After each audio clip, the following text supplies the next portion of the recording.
How we doing there, Johnny?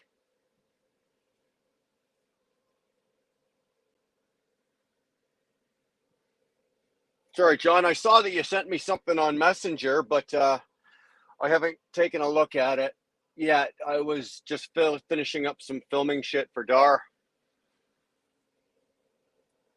Holy fuck, Best is here. Jesus. Hey, Dar, you better go get yourself cleaning vagina ready. James is here.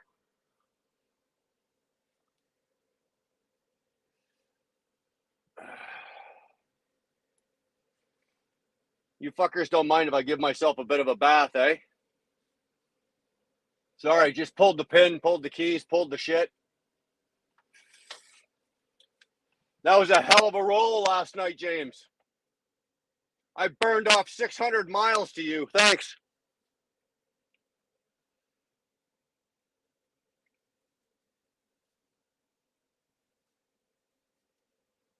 No, I'm not sweating, Sheila. I just had some wipes. I was just giving myself a little sponge bath, whatever the fuck you want to call that. I've got my APU running, but where I'm at right now, I'm in Boyerton, PA, and it is 40 degrees down here right now. So even with the APU running, because I've got it cooling the entire truck, it is effing hot, man. It is hot. So no, I'm not sweating, but there's a chance I might be in about 10 minutes.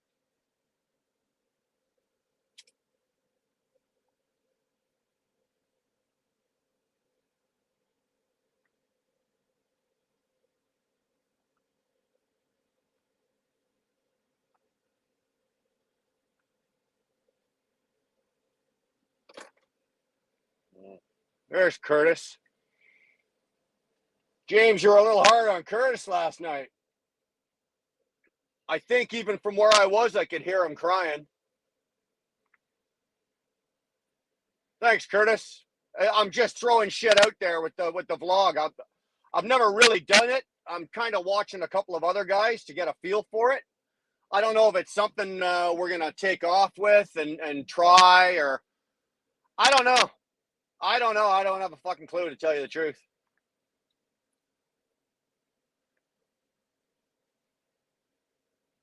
Yeah, any man with thick skin and big nipples be hard to piss off, wouldn't it? Hello, Brian and Dar. Hope you're both great. Sheila, we are both doing well. Really well. Thank you.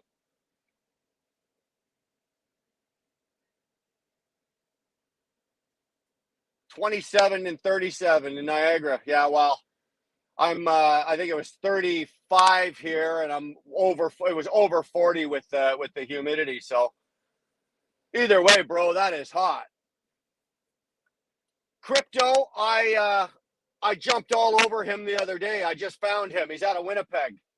Trucker Josh. He does a great job vlogging. I never heard how I never heard of him before. I don't have a clue. But I've been all over him the last couple of days. In my opinion, he's a great example. He really is a great example. Great example. The way he does it, and I like the way he edits, and I really hope he doesn't mind, but I'm not going to steal any of his ideas because his vlogging is his own. But the way he sets things up is a really good really good platform for what he's doing. I really liked it. I really did. Yeah, James, he is good. I don't know how I never saw him. I've never heard. He's out of Winnipeg, and he's a monster channel. Well, what I think is a monster channel. I think he's 115 or 120 something thousand subs. You're doing something right. You're doing something. Actually, you know how I found him? I found him over after Curtis. Curtis called me and was telling me that he lost his channel. He got hacked. He got hacked. So he had 12 years worth of work on that fucking channel. It's I'd lose my shit after 12 years if I lost that. Stacy Warner, how you doing, Stacy? He shows the lifestyle, no complaints. This is how it is. Don't like it, don't do it. Exactly, Crypto. Exactly. Tahara, how you doing? You're baking in the UK. Well, hopefully it'll improve the food, but I doubt it.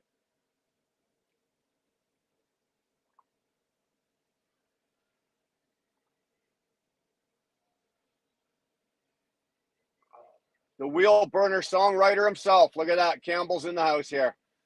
Hey, now sitting on the patio. How's trucking? Well, bro, I ain't trucking right now. I was talking to you earlier. I was trucking, but now I'm parked, and it's actually kind of cool. I'm parked at the customer where I'm delivering in the morning, so I'm all tucked away nice. And there's a fence about 20 feet off the passenger side of my truck here, and there's a little league game going. So, like before I came on here, I was having a bite to eat, and I was talking to Dar, but I was watching a baseball game. It's I'd say they're probably 12, 13, maybe 14-year-olds. Good little game they got going on over here. Good little game. These guys take their little leagues very seriously down in the States. You know, the Americans really do. Like, I think the Little League World Series is I think the fourth or fifth something biggest televised event. There's my boy. Morning, Patty. How are you, brother?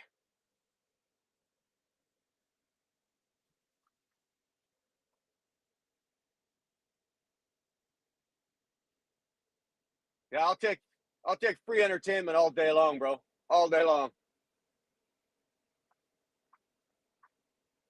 This thing's a fucking monster. I can barely get my lips around this thing. Jesus. Delicious as hell, but I just can't. Holy Christ. I'm going to have lockjaw by the time I get it smoked.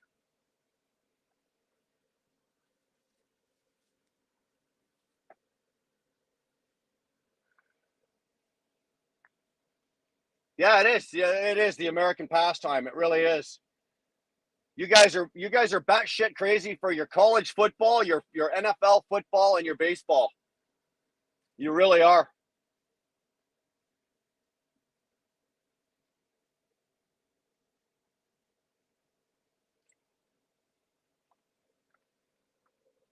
Give me a second here. I'm just gonna puff the shit out of this and get it good and hot.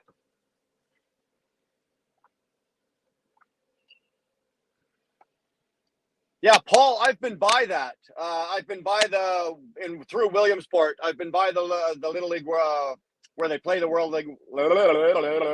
Fuck me. I've been by where they play the Little League World Series.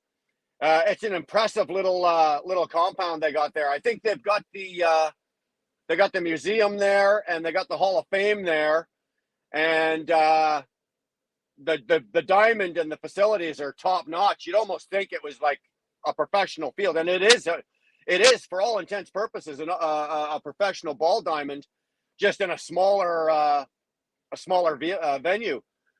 Very impressive. Sorry, you know what? I keep looking over here because there's this big kid. He's huge. Like, I'm calling bullshit on that being a 12-year-old. Like, and if he crushes one to center field, I'm going to be taking it through the windshield of my truck. I might want to think about I might want to think about moving.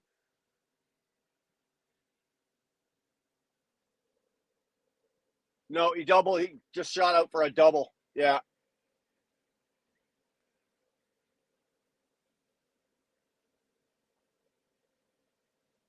Yeah, Crypto, I've heard of Dave on Smart Trucking. Um I've watched him for a bit. I've watched a lot of his stuff in the early on. He's got a pretty good channel. I got no complaints. I can say nothing bad about him. He's all right. Um, he doesn't really vlog though. He's more of a, I don't know how you want to call it, maybe like an infomercial channel. Like, he's always teaching a lesson. He's always uh I don't know. Fuck. I kind of like the vlog, and I like to watch guys that are just doing everyday shit, and I like tuning into guys that do lives, shit like that. I If I want a lesson, I'll go Google it or YouTube it or something like that. If I want to go to school,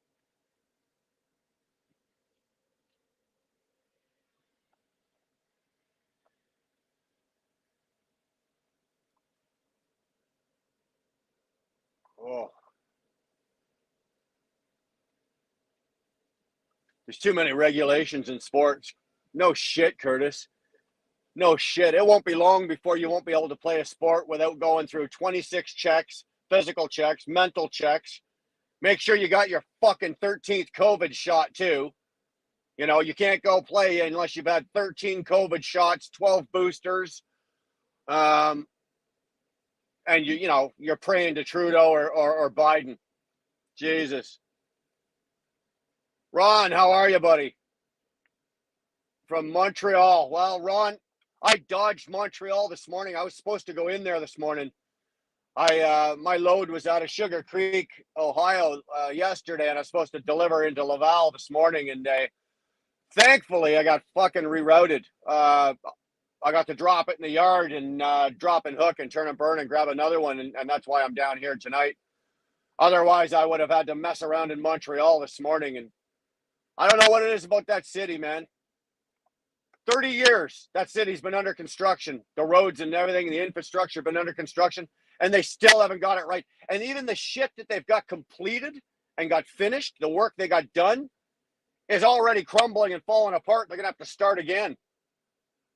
Love the city, love the people, love the culture, but Jesus Christ, man, build some roads.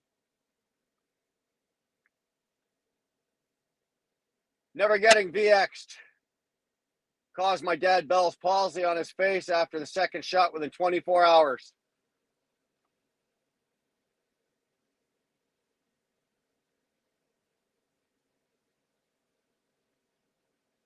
I don't know what to tell you. I took the first shot and ended up with blood clots. You know what? I've nothing good to say about the shots. It's not an area. It's not an area, as you guys know, that I'm a fan of. So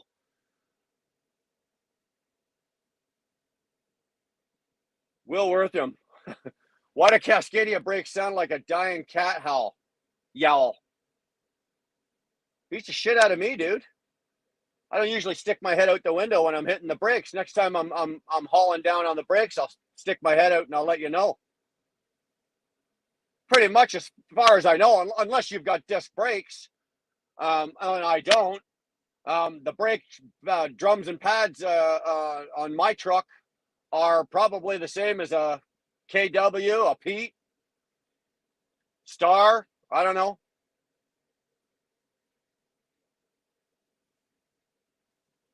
Well, Ron, you know what it is? I almost start thinking that the guys that are doing the work are doing a real shoddy job, but they're doing it on purpose. They're doing it on purpose, and what it is it's a make work program. They know they'll fuck up the first 30 miles of the 40, right? So by the time they get to the end of the 40 down to the 15, around the 15 area, right? This is going west to east. By the time they get down to the 15, they got to go all the way back out to Vaudreuil and start all over again. So that's what they're probably doing.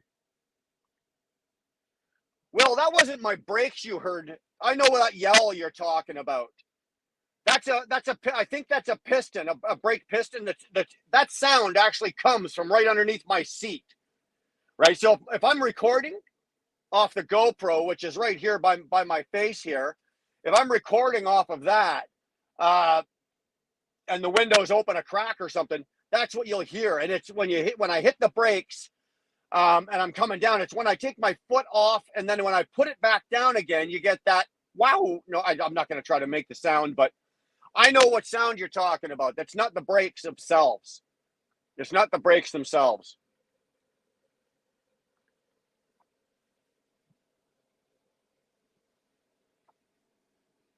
Thank God the fucking sun has gone down. I think this is the first time I've done this on the road where I haven't had the sun in my eyes either. The sun's behind me. Thank God.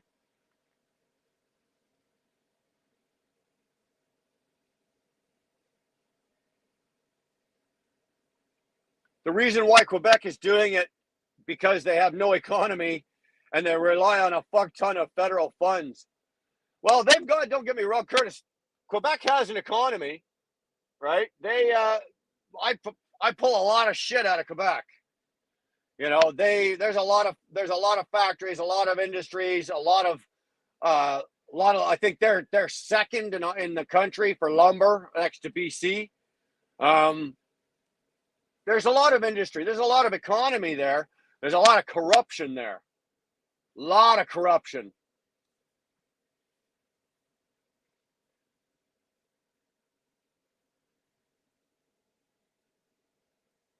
They still do, James. As far as I know, they still do. But they're probably using Chinese rubber. They should be using Michelin's, right? Instead, they're using Hung Tao's or something like that. That's why the roads are crumbling. If they went back to fucking throwing in the old Goodyears and the old Michelin's, Bridgestones, they're throwing Chinese tires out into the mix, and that's why.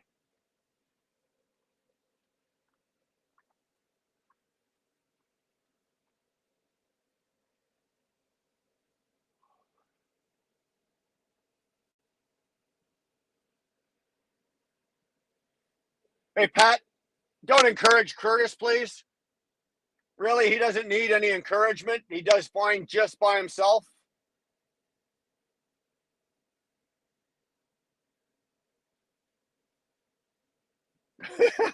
How to make a road in Canada. Lay loose gravel and pour tar on it. Boom, a road. You're pretty goddamn close. I think Ontario and Alberta, for the most part, are starting to do a lot more concrete. Like the 407 is all concrete. I think if you notice along the 401, any pieces that they've had to take out and they've replaced, they didn't lay asphalt. They're starting to concrete them. So I think Ontario's starting to spend big money, and they're going with the concrete because it's it lasts 10 times longer, right? They won't be repaving it or reconcreting it or relaying it or whatever the fuck you want to call it. They won't be doing that.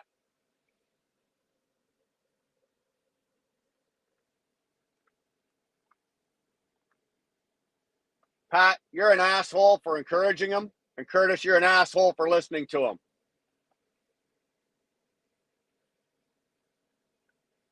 Yeah, Mark, we got that straightened out, and it took 4 attempts to get it done, but Freightliner got it worked out, and we're just not going to talk about it because I know the truck's listening right now. It's one of those that, yes, it's doing what it's supposed to be doing. End of story. Everything's fine.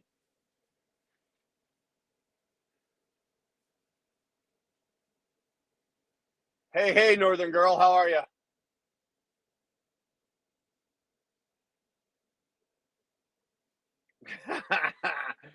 Yeah, we love you, Curtis. We love you. Best loves you too. I think he rode you. He rode you hard and put you away wet yesterday, though. That was awesome.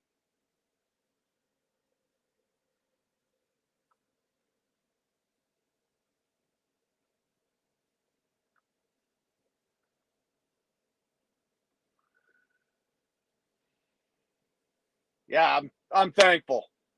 I'm thankful. 4 attempts. 4 attempts. When they made the Trans Canada Highway, a few miles a day. They did a few miles a day. These clowns take 6 months to do 3 block stretch. Well, like I said, Ron, you look at the 20 going through Montreal. You look at the 20 or the 40, right? The north end of the city or the south end of the city. You fucking choose. Or even now, it's the 15 is half torn up. I'm not sure about the 13. I haven't been on that in a while, but the 20 or the 40, either one of them at any given point, there's miles of cones. They're ripping shit up. They're fixing it. And like I said, the 40, I can't remember a time that the 40 has not been under construction. And I remember the day, and this is going back a few years ago, but I remember the day they went, oh, fantastic. This is awesome. The 40 is completed.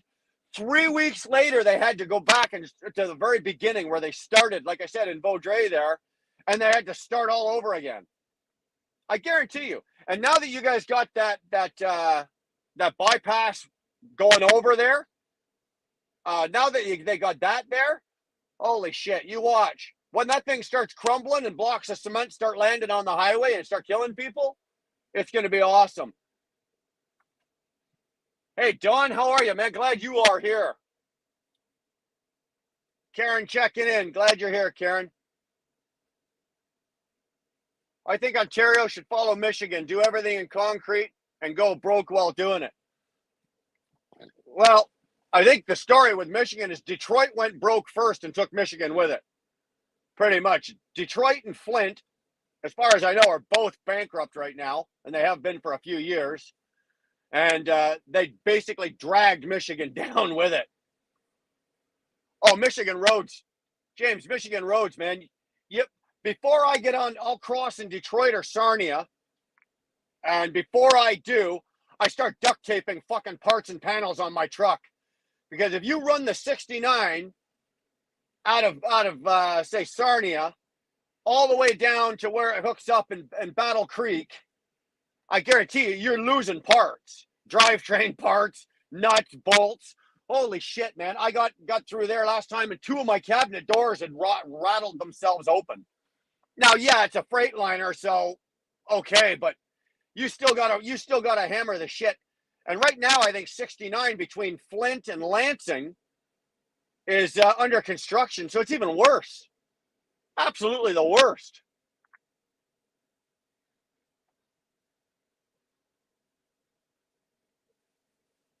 Karen, we did. We had a great time. We relaxed. We sat around.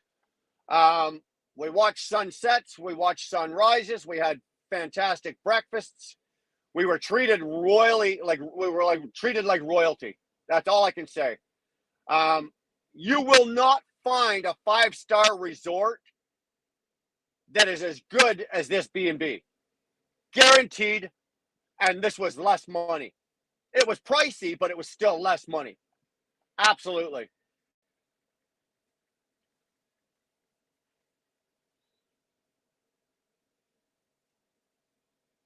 Pat, don't complain, guys. They needed 14 years to build a new airport in Berlin. China does that in a year. Fucking China could do that in 2 weeks, dude. But 14 years is a little long for one airport. The hell they do? They just had them circling for 13 years and 9 months? Like what?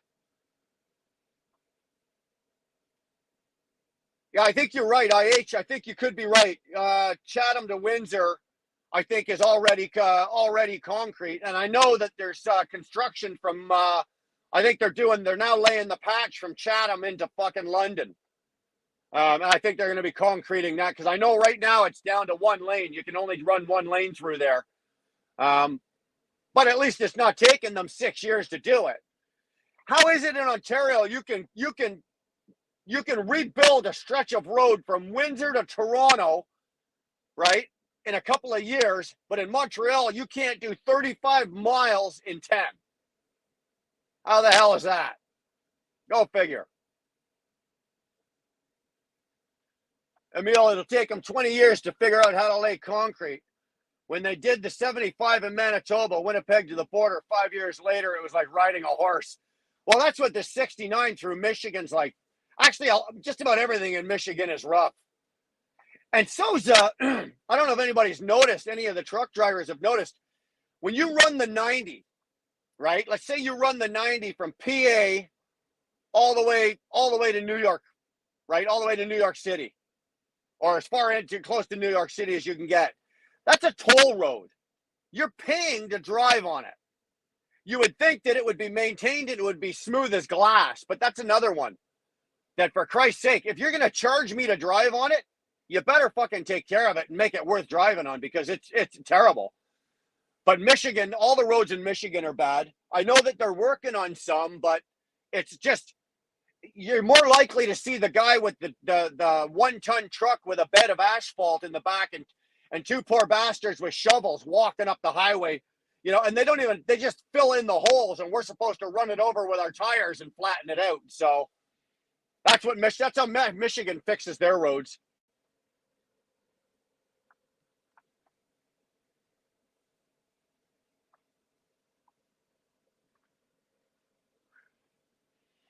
Oh, Karen, and I think some of the worst roads in Quebec got to be when you get off the 30, when you take the bypass around the 30 and you get back on the 20, that stretch there for about 10 miles. Literally you literally have to drive like with your hand here, one here, and you're holding shit. Like I've got a CB with a watch on it, and this thing's swinging so hard that the watch is hitting me in the head.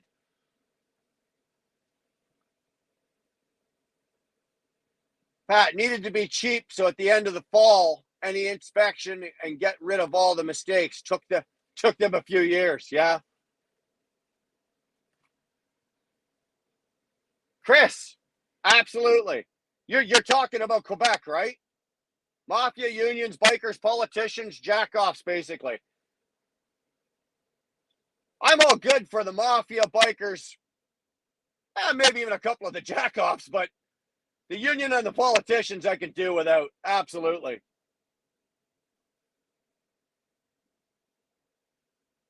The closer to the corruption, the worse the road it feels like. You're right. You're right. You know, Guido and the boys get the contract to do this stretch of road. They're gonna do it, but it's not gonna be done worth a shit because they know that come fall, after the first winter and the snow plows go over it, they tear it all up again. They know they're coming back to fix it. Like I said, make work program, man, right there.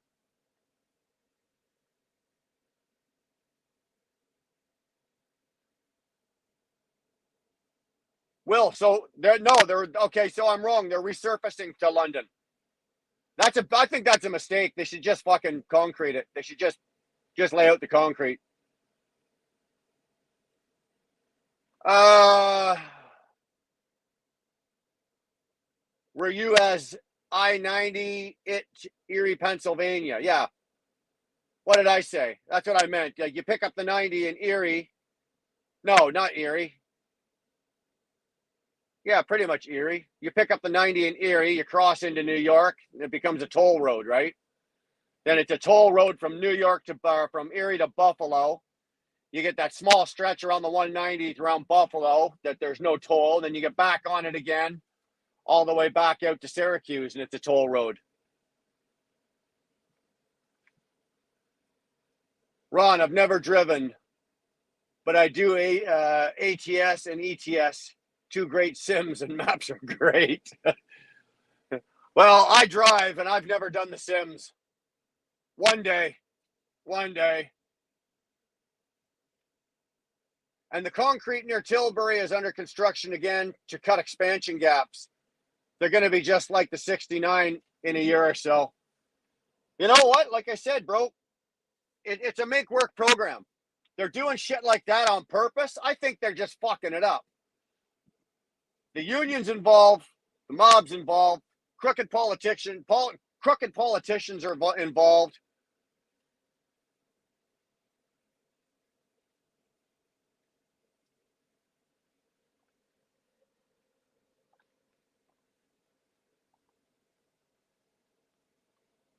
Karen, what was that? This weekend in Durham, the HA are doing a run. You should go out and check that out. You should go out and check that out. First of all, you'll see some amazing bikes, especially probably in the first 25 rows. You'll see some really amazing bikes. And if they stop anywhere or set up anything or do anything, go check it out. Go check it out. I think you'll be pleasantly surprised. Pierre Polivier answered my email request regarding EETI. Donald, I'm embarrassed to ask you because I don't know what you're meaning by EETI. Dar must know. She says it's awesome. Curtis, Brian, I would rather drive 1117 every day, no matter what, no matter the weather, than live in Quebec. Curtis, I agree. I agree. I'm told it's cheap concrete they use from Lafarge leased in Manitoba. Well, I don't know why they're getting it from Manitoba. There's Lafarge fucking places all over Ontario. I don't know how many we've got in Ontario. Somebody's liable to Google it and find out, but there's Lafarge is all over Ontario as well.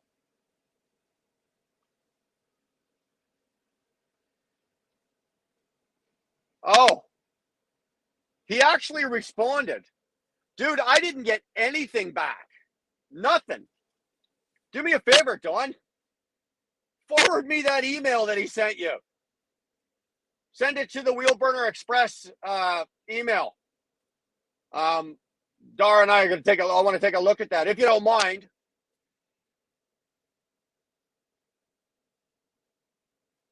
I hope to, if hubby's foot can handle it. I love motorbikes, but wouldn't get on one. You'd get on one if I was riding it. You'd get on the back of it. If I break out the bike and come by your house and swing by and pick you up, you're getting on the back of it, Karen. We're going for a ride. And you're going to love every minute of it. You're going to scream your head off for the first 3 minutes, and after that, you're going to love it.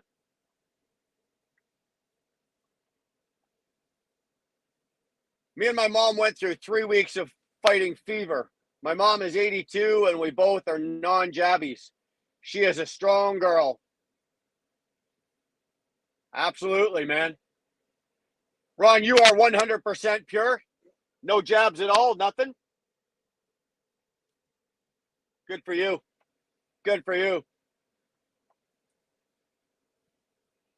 I have a buddy in Peg. He used to drive from Peg to the mines in Northern Ontario while he's working for Lafarge. Yeah, like I said, Curtis, there's Lafarge pits everywhere. All over the goddamn place. You could probably stand on the roof of this truck and throw a rock and hit in any direction, hit a Lafarge pit. Karen, the last time I was on the back of one, I was 8 months pregnant. Well, I'm not responsible for that. I'm not. But you'll get on the back of the bike if I'm riding it. Yeah, you're right. It was probably just a staffer. Some kid they're paying to sit there with a fucking computer and just answer emails. Yeah, babe, I know. I think we got a Lafarge up by our place, don't we? Just north of our place.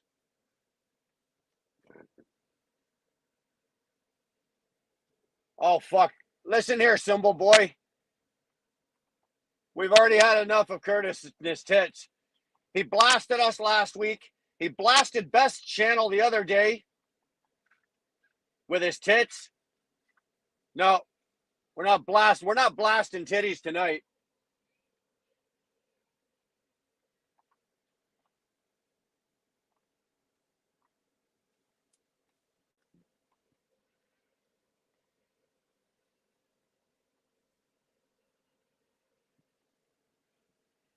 Curtis, I agree. Nobody's 100% pure because even we as kids, like I've had my polio, my fucking, my whatever, all those goddamn shots we all got when we were little.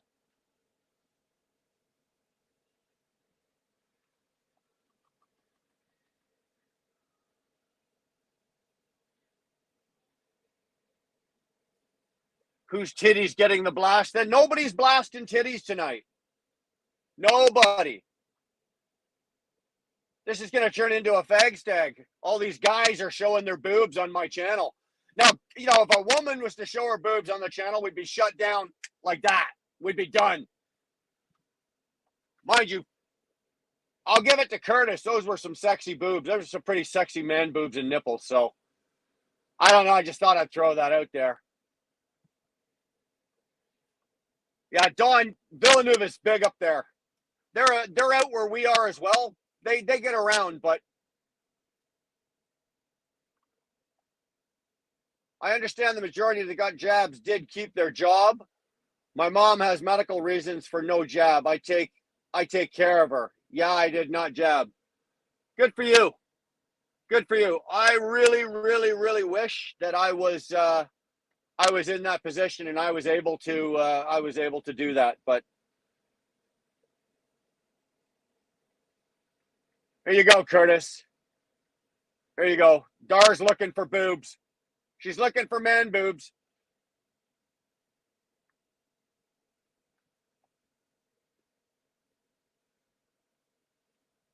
The more you say it ain't going to happen, the more likely it's going to happen. Yeah, Jeff, I agree.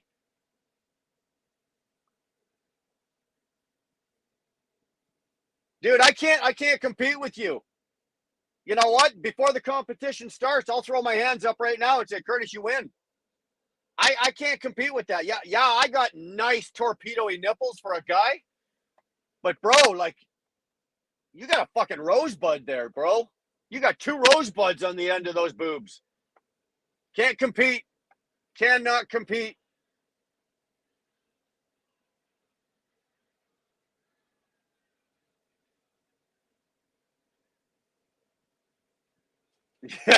Yeah.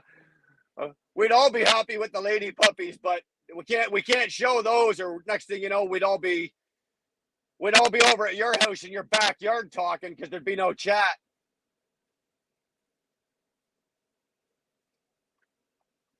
Gar, it's Greek symbol. He's a Greek symbol. If you look at him, so he's not triangle guy. He's Greek symbol guy. Karen, hubby and I cannot have any more jabs. Well, that's actually, there you go. That's a good point. Dar, can't or won't?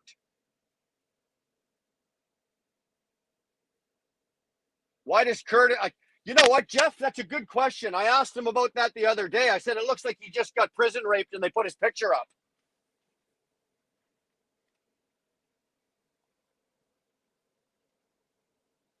Jacob, my boy. How are you, son? You doing all right? Glad you're here, bro.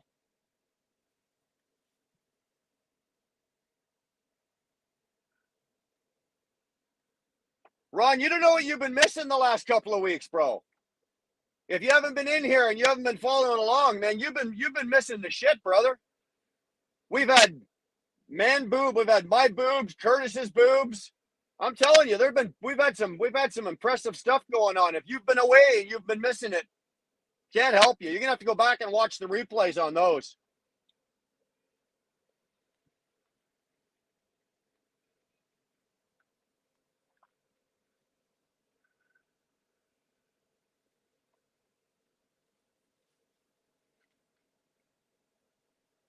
Karen can't take it. I can't. My doctor said no more since first booster. I'm having a hard time breathing. Then leave it the fuck alone, Karen. Don't touch it. Sweetheart, do not go near it. Regardless what anybody says. Because lady boobs are the devil, apparently. Well, they are. They are. There's not a guy in this room. There's not a guy in this chat right now. Not one that wouldn't do the devil's work for a good set of woman's boobies. Nice set of nice lady boobies. Every single one of us. We all know that. They can't cancel Angry Santa. Well, they probably can.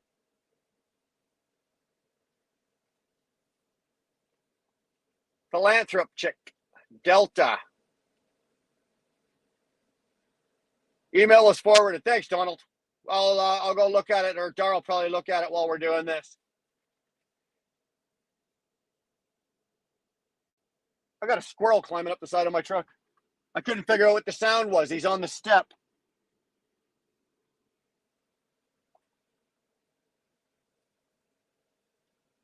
I'm doing, yeah, I guess. Still got mostly mental shit to deal with. I need some shrooms and some. Can't help you, brother. You're on your own. Shrooms and bitches. Don't know what to tell you. Oh, here we go. Here comes the bullshit. Here comes the bullshit. Greek symbol boys bullshit, and I call bullshit. By the way, I joined your channel during Ottawa. Met a lot of good folks. Truckers rule. Pandemic heroes. Hats off. Hats off. You know what, Ron? We appreciate that. We've noticed that a good portion of our subscribers aren't even truck drivers or have anything to do with truckers. They got on board during the Freedom Rally, the convoy, and you guys have just stuck around. And you know what? Thank you. I don't know what to say. Thank you. You know, we've got a nice little channel here. It's doing okay. We throw up some videos. I've started doing some vlogs. We got what? I don't know, 25 people, 26 people in a chat on what we got Tuesday night. What the hell? What the hell?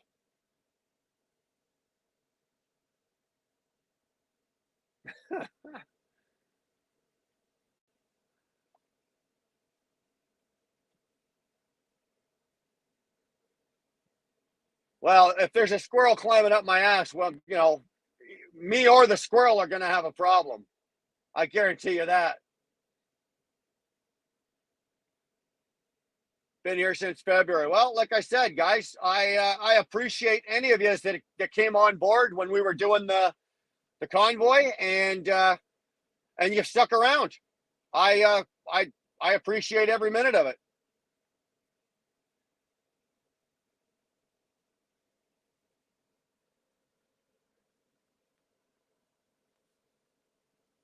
Karen, there's a book about the Freedom Convoy.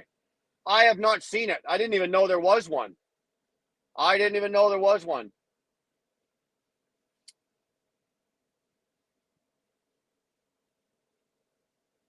Oh, now we're getting into it.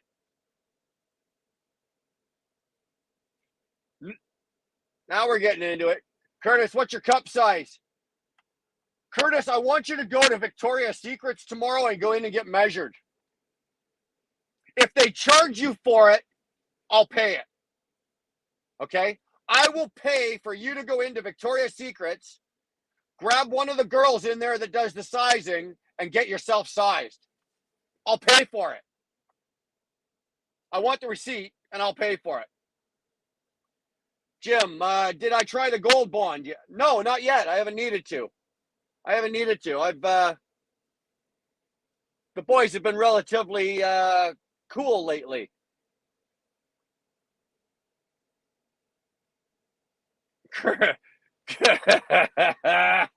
Curtis is Victoria's Secret. Oh no, I'm gonna tell you, Will, or let me tell you, Greek guy. No, Curtis is nobody's fucking secret. He is out of the bag. There you go, Curtis. Dar says it's free. So go into Victoria's Secrets and get measured. Do it tomorrow or the next day.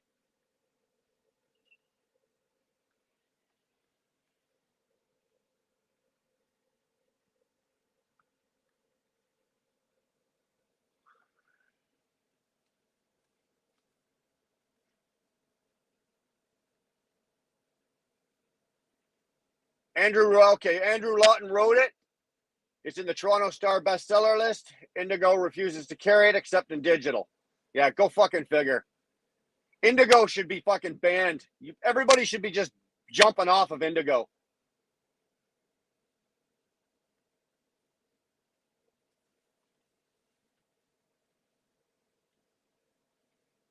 Same, yeah, okay.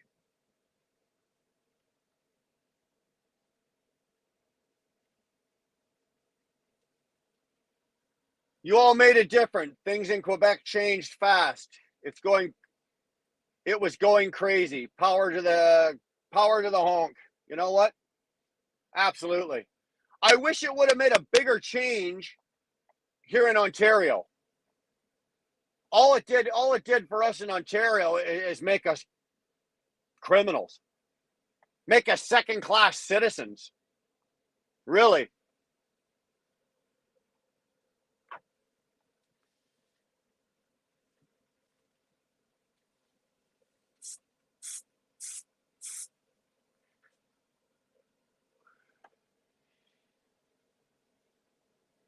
Tony, how are you, buddy?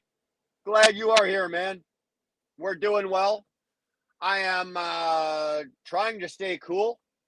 It's the sun's down now, so it's getting a little cooler now. I'm sitting down in Boyerton, PA.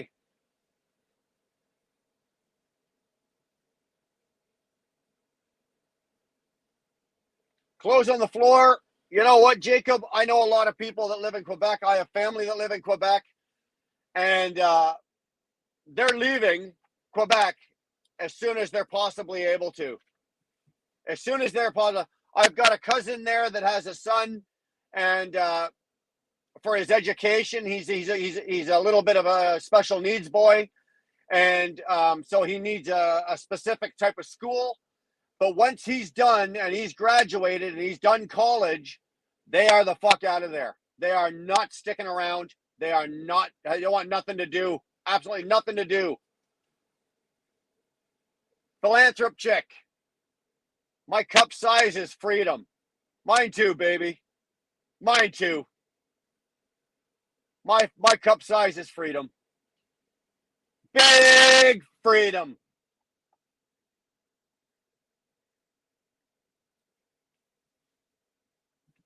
You guys following Jordan Peterson's work? Love him, calling Trudeau a dictator. Yeah, well, this week he's calling him a dictator. I think 2 weeks ago he was calling him a traitor. I love that. I don't follow Jordan Peterson, but I do catch the clips and I do catch some of the stuff as long as it's not coming from mainstream, which you'll never see anyway. So, yeah, I really like what he says.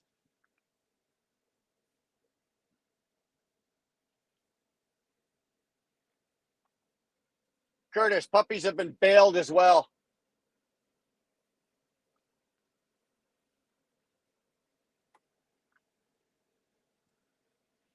Ron was camping in, where the hell is Murphy's Point, Ron? I've never heard of Murphy's Point. It's probably right around the corner from my house. It's probably why I never heard it. You got it. Best cup size ever is freedom. I'll take some 46 double D freedoms. Absolutely. Absolutely. See? You got me thinking about freedom.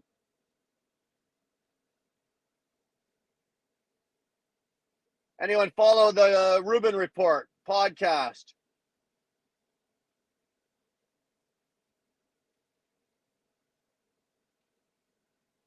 Richard, yeah, he has a lot of good stuff on YouTube. I will go and look. I'll go look. That's all I'm going to say. I'll go look. We can talk about it again next week.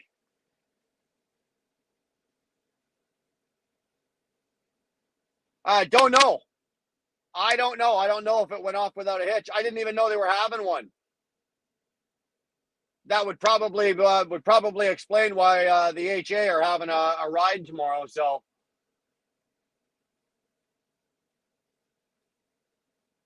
follow the canal to the end.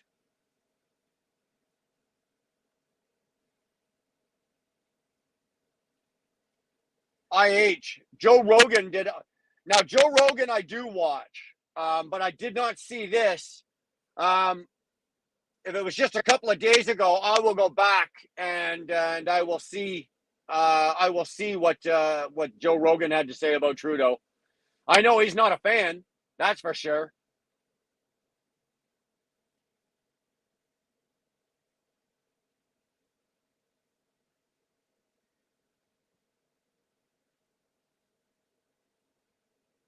Brian, yes, you did.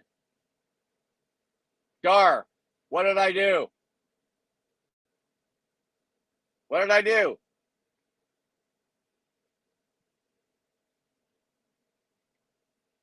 California is passing law now to prevent providers to fine loads to owner operators. California is doing a lot of weird shit. Now it doesn't affect us in Canada, but they're trying to, and I'm not going to discuss this. It's AB5 is what it's called, and it's how that they're going to allow the owner operators and contractors to work amongst themselves, and how they're defined and how they're to be paid. Basically, from what I understand of watching and understanding of whatever everybody else is talking about, California just wants to make sure that they're taxing everybody and getting their money, and how they're going about it, because there's too many ways and too many loopholes for guys to be drivers and not pay the proper amount of tax. So, but in Canada, as Canadian drivers, we operate up here a whole lot differently than they do there. We don't really have to worry so much about that. Tony, the weather here is I don't know what it is now. When I shut the truck down here a couple hours ago, my gauge said it was like 35 or 36, but it was in the mid 40s with humidity. So that's hot enough. That's hot enough.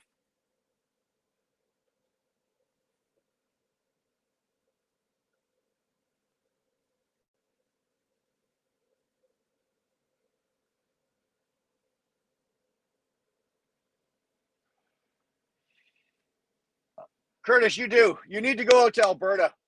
I'm telling you right now, at your age, Curtis, you need to go to Alberta.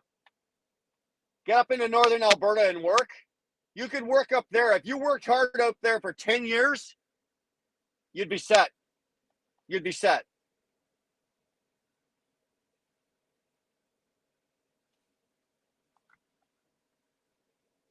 It's to stop the never lease or the driver services like they have in Canada. Well, they're never going to get rid of the never lease. Okay, in Canada, they'll never get rid of that. But what they are trying to do is to try to get rid of the driver services. It's called, I think there's a term. It's called Drivers Inc. It's guys like, say, for example, I own my truck, but say I wanted to get out of my truck for a year and put a driver in it, and say, Will, I hired you, and you would go, okay, I'm going to drive your truck at so many cents a mile, but I don't want you to take any tax off because I'm an incorporated business, and I'll pay my own taxes. Basically, what that's doing, and that's allowing you to take advantage of all the same tax deductions and write-offs that I do as the owner, but you don't have any of the expenses. So they're trying to get rid of that. Revenue Canada right now is working on that.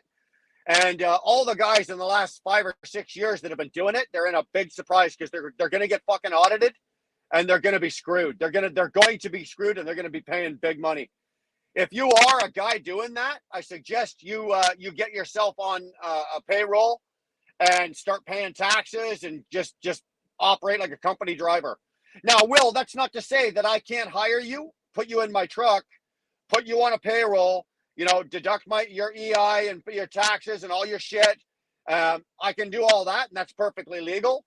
But you cannot, or you're not supposed to anymore, come on as a Drivers Inc. The Drivers Inc. model is going to die, and those guys are going to die with it.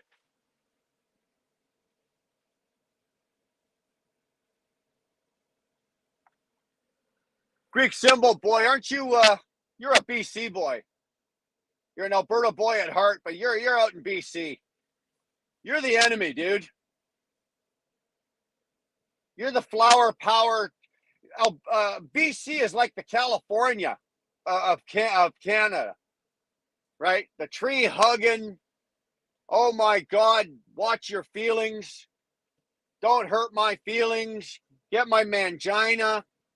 You guys are off the hook out there.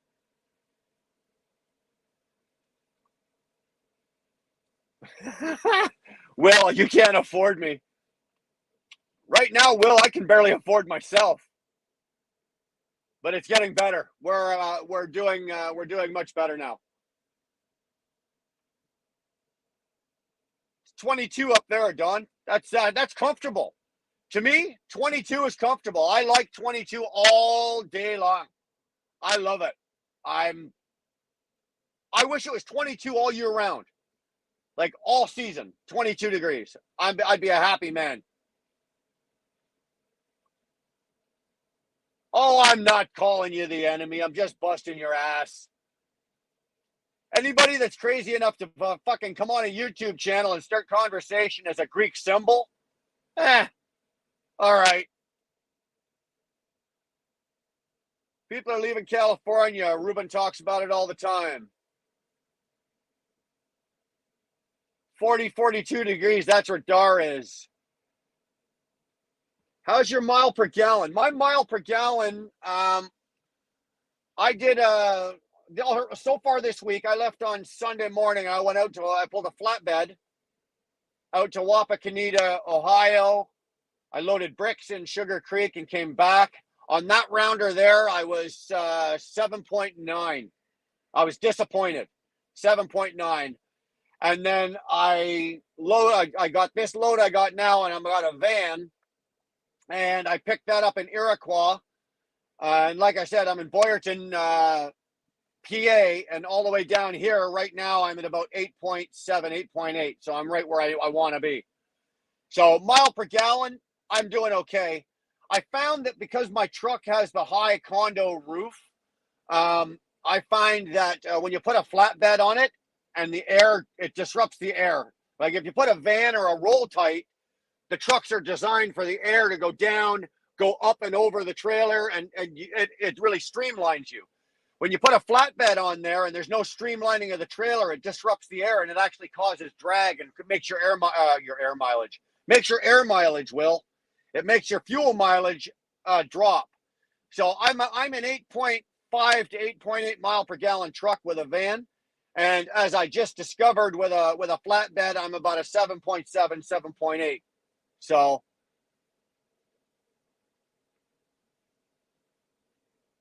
yeah, Donald, they're running out of California in droves. They really are.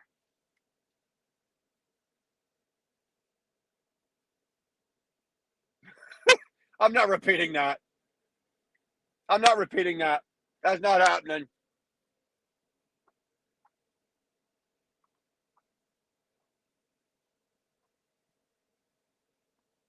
Well, John, if any more Canadians or Californians, well, first of all, the Californians are all going to Florida, but you got to make room because there's a lot of Canadians down there. If any more Canadians show up, they're going to start opening more Tim Hortons. So that's a good thing. A friend of mine in Cali showed with the price an 8-pack of paper towel is $38 American. Wow, that is fucking insane. That is insane. No, how can anybody afford to live in California?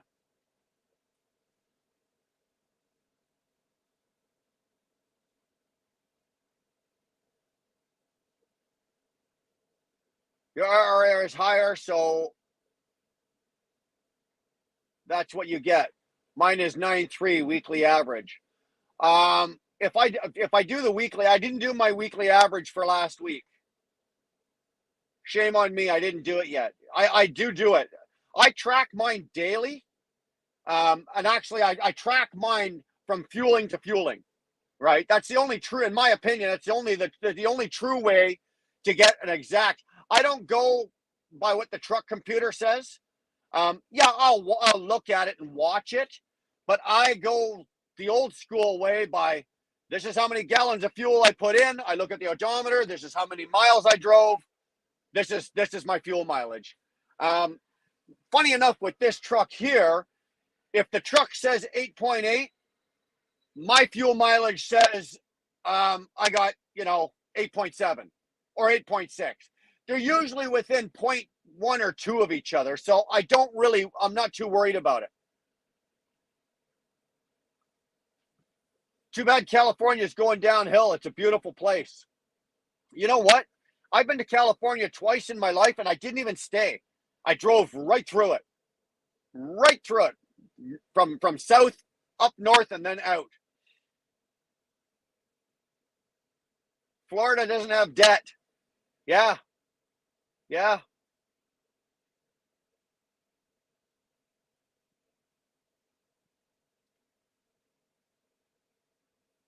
I have a friend of mine that I used to truck. He was trained by one of the old school guys, but now the shit he's done to his body, he has 6% of his cartilage left, cracked ribs and slipped discs. Yeah, well, that's why a lot of us old fucks are afraid to go to the doctor. We're afraid we're going to hear the same news. Yeah, Dar, no more kid. At $38 for a roll of eight, Dar, you better not be stringing it up on the ceiling fan anymore. You kidding?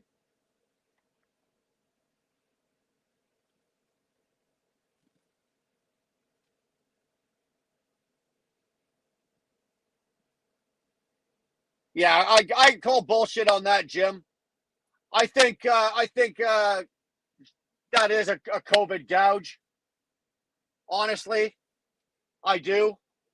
There's no fucking way that paper towel or toilet paper costs that much.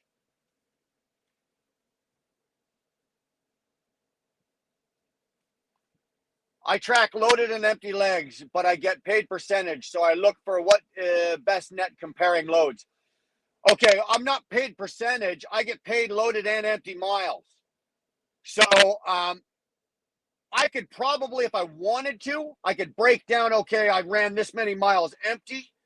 It would just be a little harder for me to figure out what my fuel mileage is for my loaded miles and what my fuel mileage is for my empty miles. If I was a percentage driver, I could definitely figure that out. But for me, it's a little hard. So I have to do it from fueling to fueling. And unfortunately, I got to round it all into one.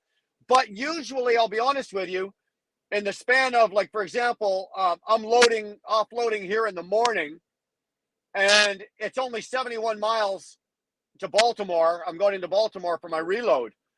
So, my empty miles are minimal.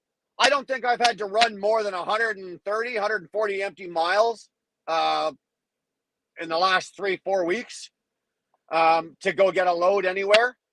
So,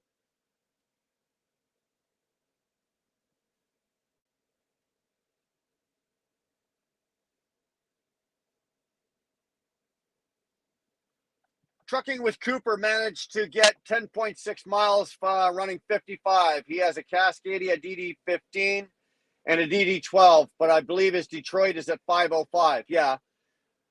Curtis, I'll be 100% honest with you. If I ran this truck at 55 miles an hour, I could easily hit 10 miles per gallon all day long. All day long. I don't. I don't run it at 55. I run my truck between 62 and 63. And you know what? When I bought the truck, it was governed at 65, and I've never opened it up. The only adjustment I made is I took the horsepower down from 505 down to 465, and I took my torque settings from 1820 to 18. I think it was at 1860 or 18 something down to 1720. So I brought my horsepower and my torque settings down, but I can still run. I've got the exact same setup. I've got a DD15 with a DT12 automatic.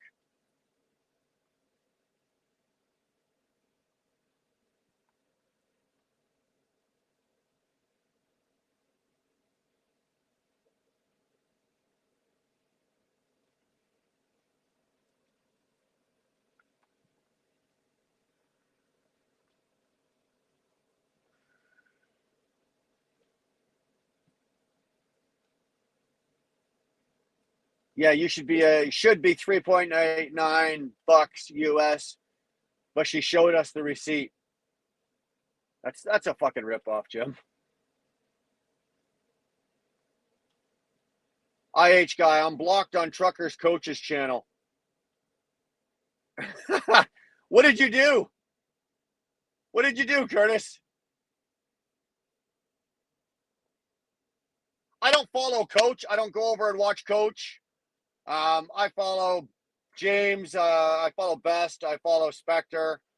I follow Josh. I don't follow a whole lot of guys. I've probably got 5, maybe 6 guys that I follow.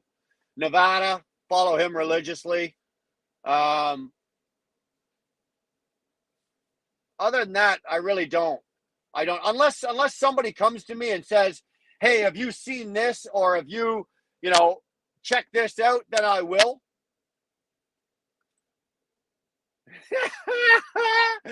Rick, have you got a sense of humor this evening or what? Yeah, they're right at the top of my list, buddy. Right at the top of my fucking list.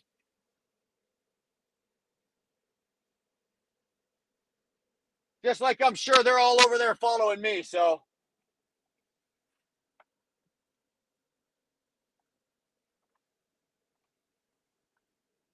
Yeah, the great reset's coming, and they're not talking about titties there, Symbol Boy. They're not talking about the boobies. Sorry. Breaking your heart. Yeah, that was a nice little fucking touch there, Rick. I like that.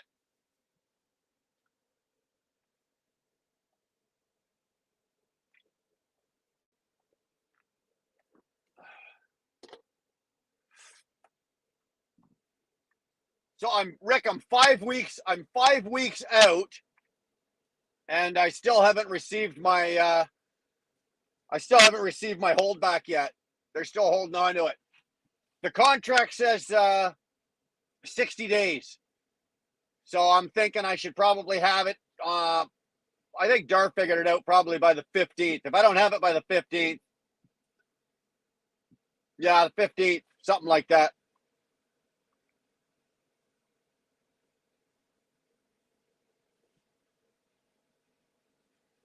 Trucker's coach blocks people for saying wowzers. I doubt titties will save the day. Well,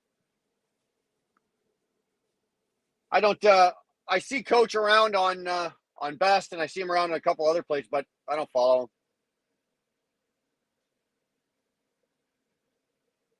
him. You will be. I'm not even gonna fucking attempt to say that. You guys can all read it. I'm not fucking saying that.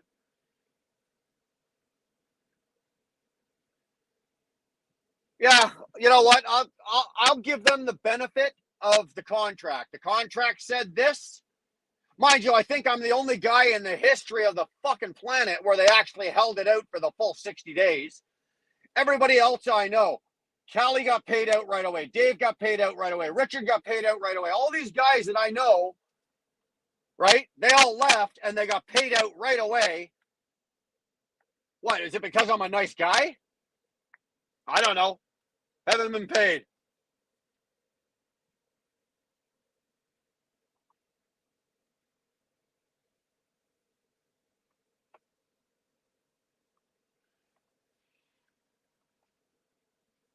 Joel! Men here, Brian. You better be careful there, Simbo boy. My buddy Pat's in here. He's going to tell you what that means, and he'll start swearing back at you. If that's a swear. I don't know what that means.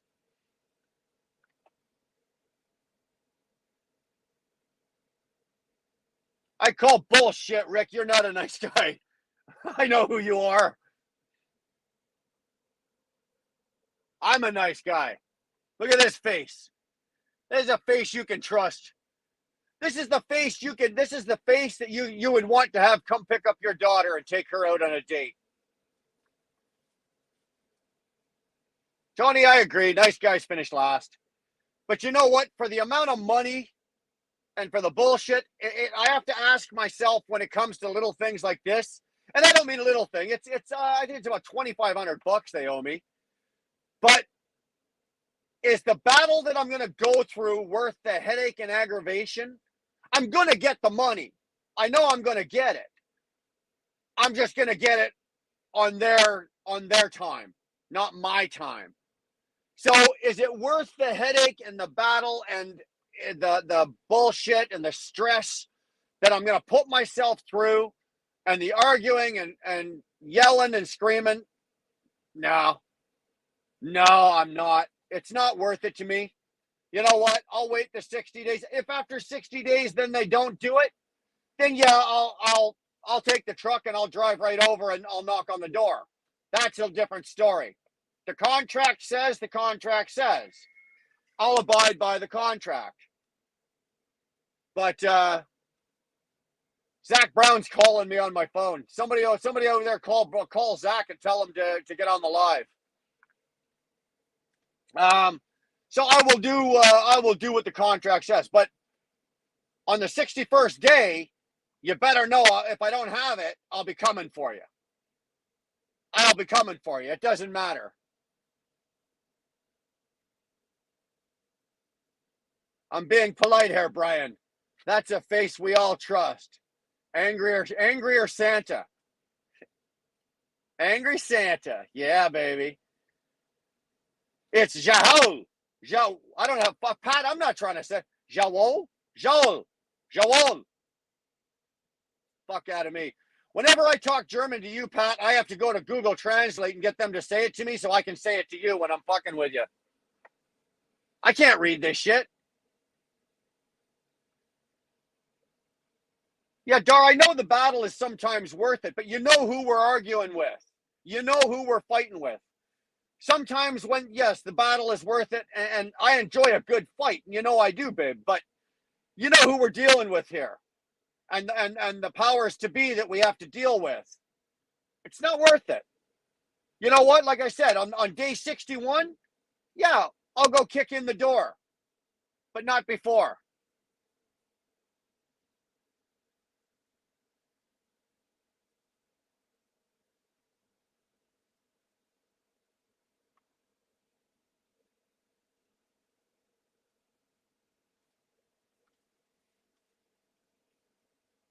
Uh-oh, we're making fun of Trudeau's hair now.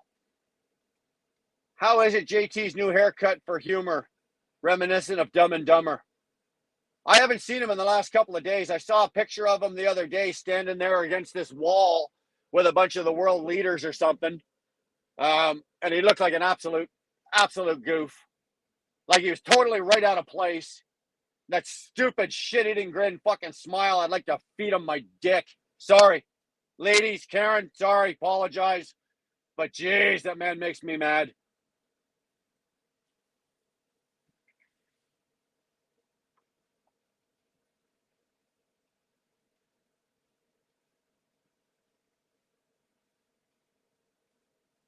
We got to pull punches at the right time, then lay the smack down.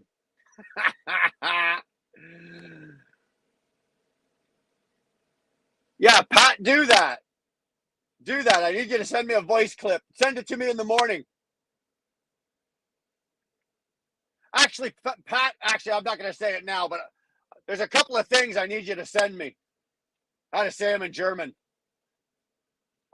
Okay, guys and girls, everybody pay attention. We got some porn going on here. Naked HD, XYZ, have a good time, find love. Anybody interested? Anybody? Any takers? I know Curtis is punching that website in right now. He's just beating the hell out of that keyboard.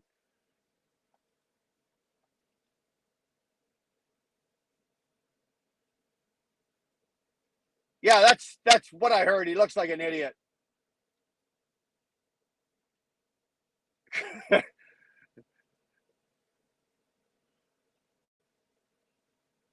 Who blocked that? Did Curtis catch that one? Attaboy, Curtis. I found love in all the right places. Yeah, just beating the keyboard.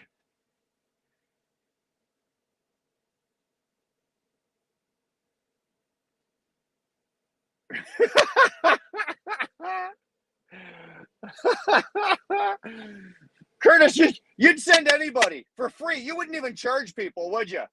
You'd send anybody in the world a picture of your nipples for nothing. God, I love you. Fuck, I love you, dude. I don't know what the fucking world would do without you. Brian's nipples. Brian's nipples. Nickels. Brian's nickels. Brian's nipples are sending spam.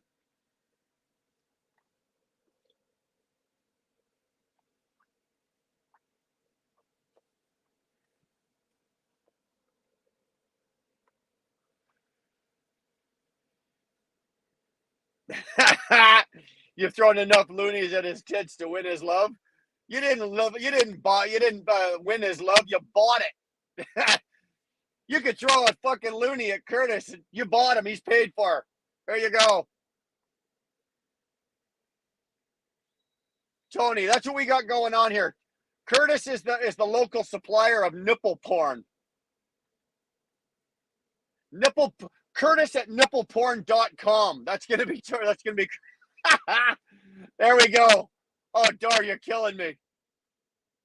Oh, absolutely killing me.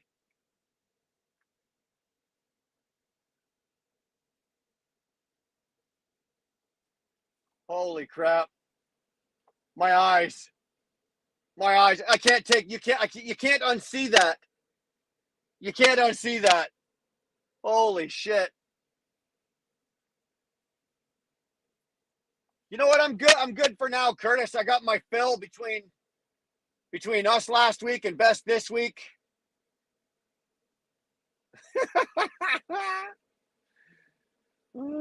God. Oh fuck. Brian's nipple porn. There we go. Is the barbecue adults only? Um, that all depends. I know that we have a friend coming with one with his son. But we're trying to make it so that the adults have an adult good time and they're not worried about their kids.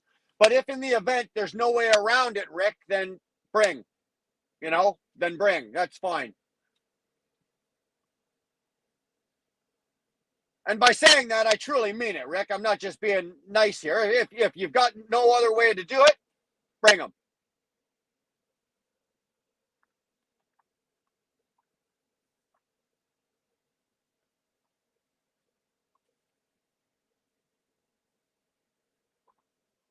Yeah, that's exactly what I want to fucking see when I go to bed tonight, eh, John?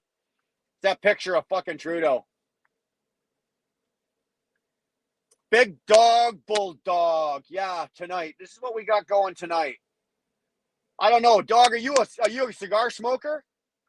If you are definitely going to want to smoke that.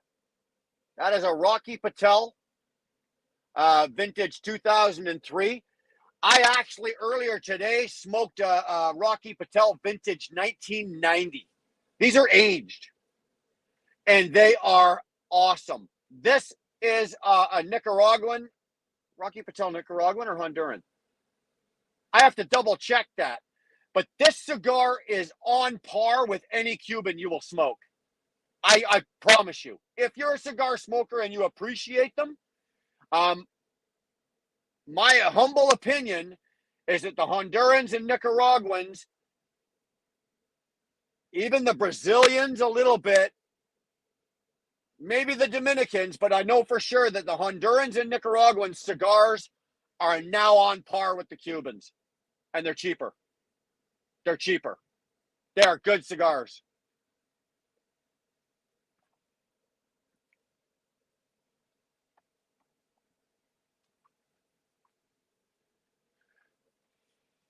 Darrell set if you got to bring your kids, Darrell set up some games for them.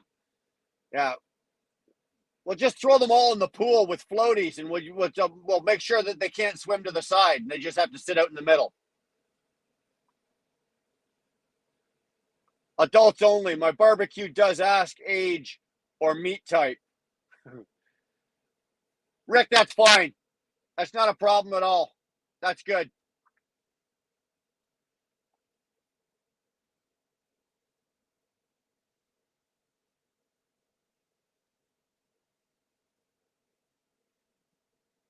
Well, Curtis, that's after 9 o'clock, right? You got to get through dinner first, right?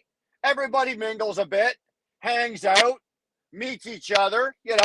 Nobody's ripping off except for you. Nobody's ripping off their clothes the minute they walk in the fucking door, right?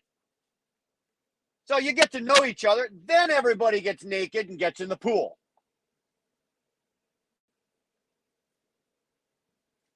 Big dog. Love Nicaragua. So do I. So do I. Big fan. Big fan. I'm a big fan of Rocky Patel. Um, a big fan of Alec Bradley. I don't know if you smoke any of their cigars. And don't get me wrong, I still like Romeos, like the Cuban Romeos. I like the Monte Cristo #2. I'm not a big Cohiba boy. I don't like. I like them, but I won't go out of my way to buy one. But the Nicaraguans, good cigars. I'll bring my lawsuit Speedo. You bring whatever you want. Oh, Karen, come on. You're not even in the conversation with that. There goes Pat. There goes Pat. Pat is truly in love with Trucker Gal. I think he was lusting over her last week as well.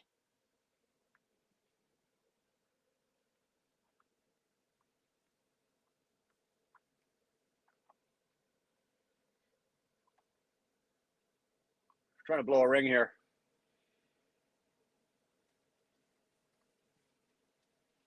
Big dog, you gonna send some cigars? Sure, man. I'll take cigars. Absolutely, bro. and appreciate them.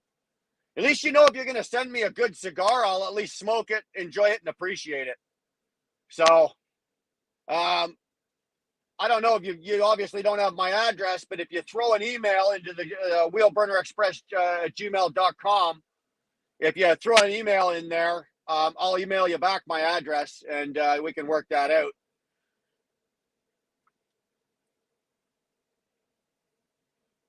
Can I throw my wife in the pool with a white weight tied to her? No, dude. You think they'll look at me? Do you think I want the cops at my house? Fuck that.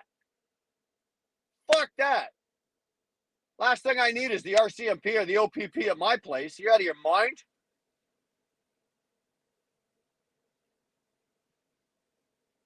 Her milkshake will bring Pat to the yard. Yeah, exactly. Pat would swim across the ocean. He'd drive to the coast, jump out of his truck, jump in the Atlantic Ocean, and swim the Atlantic Ocean all the way down the canal, right? Coming right down the St. Lawrence River, which goes right by my house, pretty much, for Trucker Gal. Sheila, if you're in here and listening to this, sorry. I got a buddy of mine that's so in love with you. You have a 24-hour nudity permit, Curtis. Flaunt what God gave you.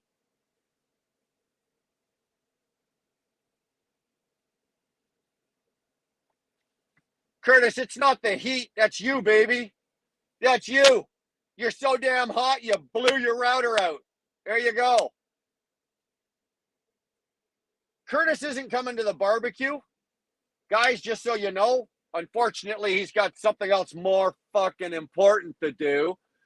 But he did say he is coming up to my place, and in a fucking thong, he's going to jump on the John Deere riding mower and mow my back lawn, and we get to video him.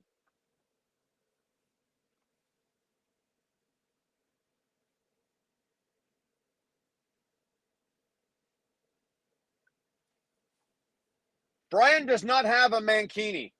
Do not listen to my wife. She knows not what she is talking about.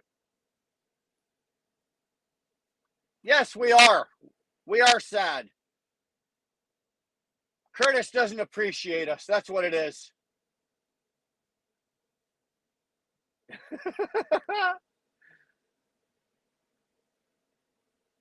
Awesome.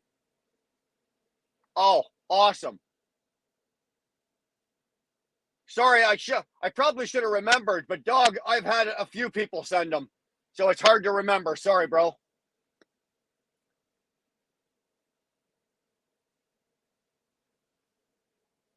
Gar, I got 2 pairs of your panties in here under my pillow. Would you like me to hold them up on the screen? Be careful.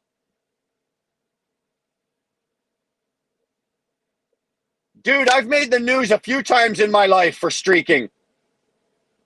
Never been caught, but I made the news.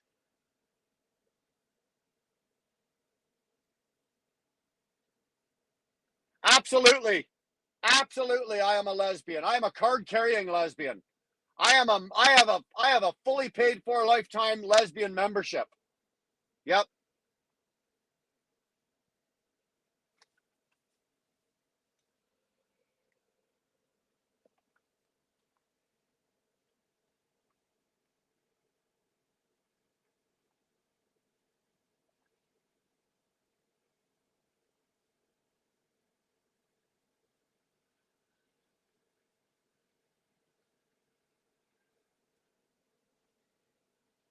Like I said, you have cute panties.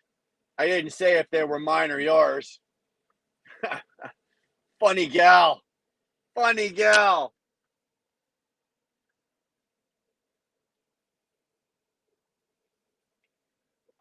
Oh.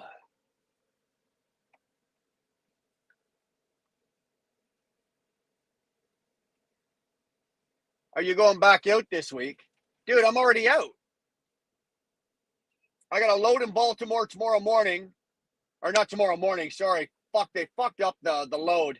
I have to deliver here at 8, and my load in Baltimore supposedly isn't ready till 3. They're trying to get it done for noon. I might be able to make it back up tomorrow night, if not mid-morning Thursday, and then I'm going to turn one more. I'm probably coming back down somewhere into PA, then going over to the port in Jersey. And that'll be my week. I should have a pretty good week this week.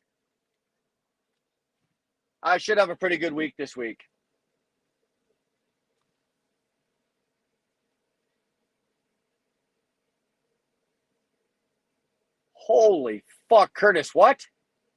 Owen Sound trip. The Owen Sound trip cost me around $300 to do. 4.5 hours with detour there and back, plus 4 hours on the beach. Bro, that is not money well spent. That is not money well spent. 9 hours of driving and 4 hours there. So 13 hours of your life you're never going to get back. What does that say? Curtis, we need a new... No, Pat. Let's skip. I'll drive a Subaru. I don't care.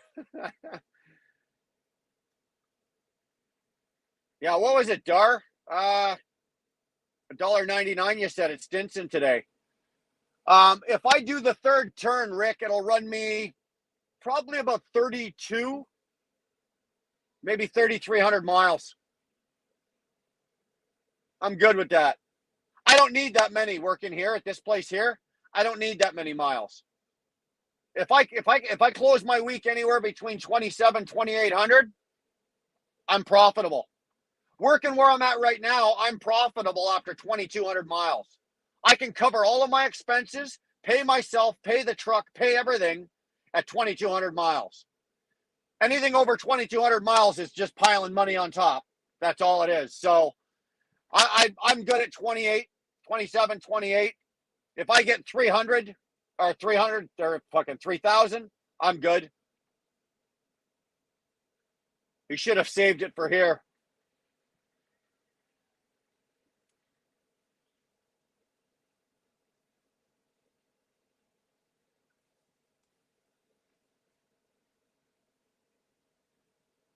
Have a good night, Donald. We'll talk to you again.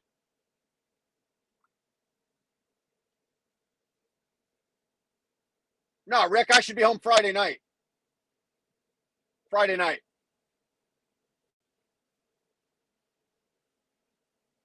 $170 in total gas. Wow. Yeah.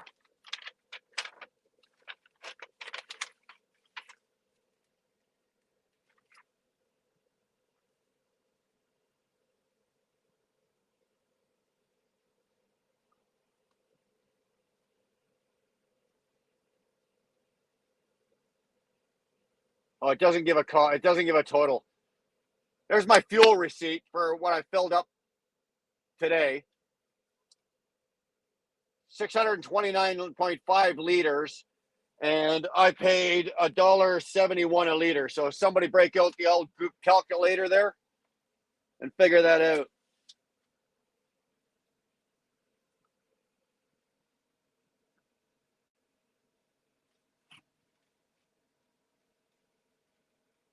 That's right. They call me the streak. Absolutely. Never been caught, though.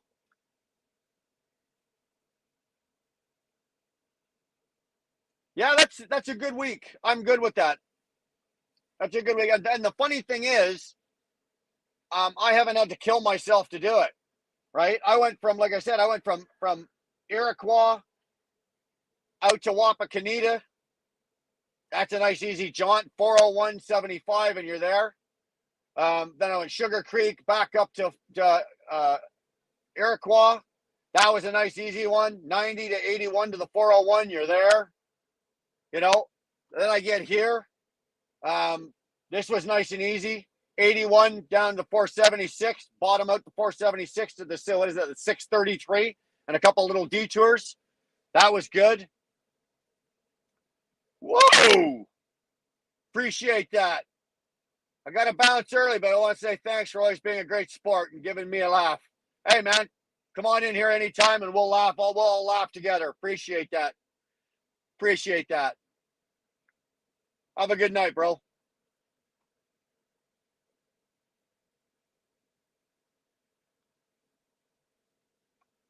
Philanthrop chick. Ciao. Delta.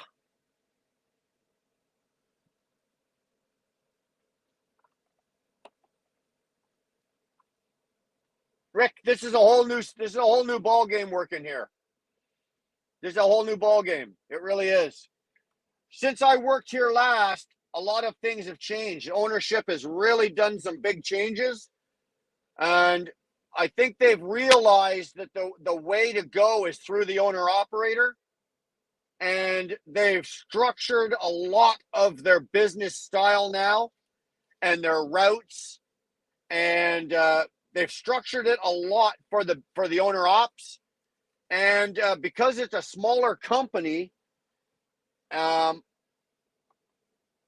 willing to take care of us, right? They're willing to take care of us. I get the sense that the ownership of the company, I get the sense that they're probably wanting to scale down the fleet size of the company trucks and expand on the owner operators because let's face it, it's always cheaper to run owner operators than it is to run company trucks. Doesn't matter Canada or the US, it makes no fucking difference.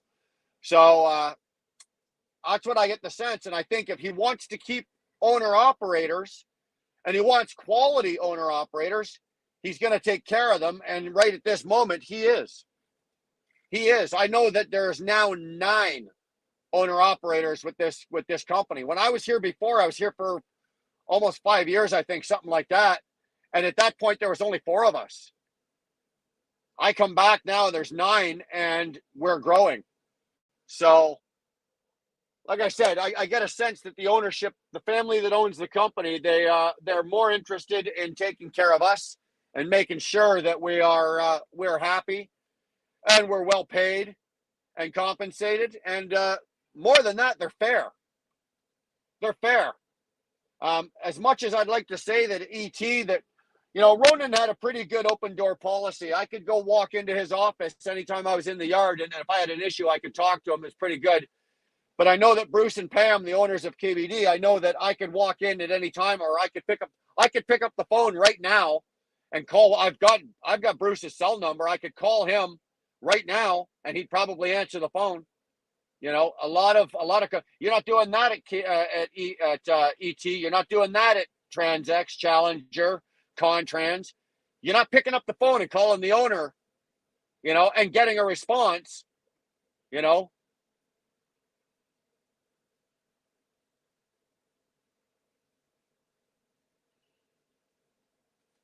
That's called age, Kurt. Oh my God, he changed his fucking profile.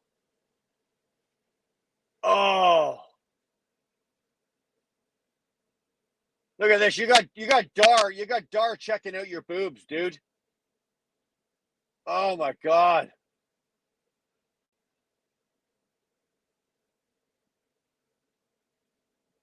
Curtis, you're not going to do that.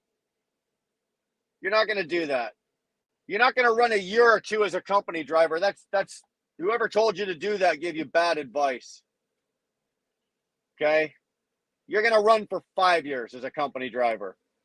And you're going to run that company truck. You're going to find a good company to run for. And you're going to stay there for 5 years. And you're going to run that company truck like an owner operator.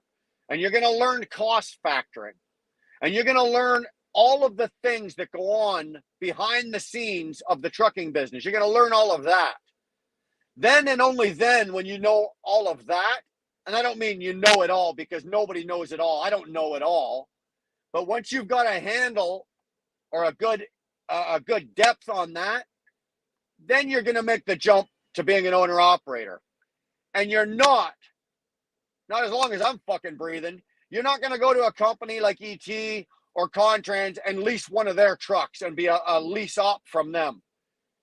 You will go and pick your own truck, get your own financing, and get the lease that way so that you can move that truck anytime or anywhere you want, right?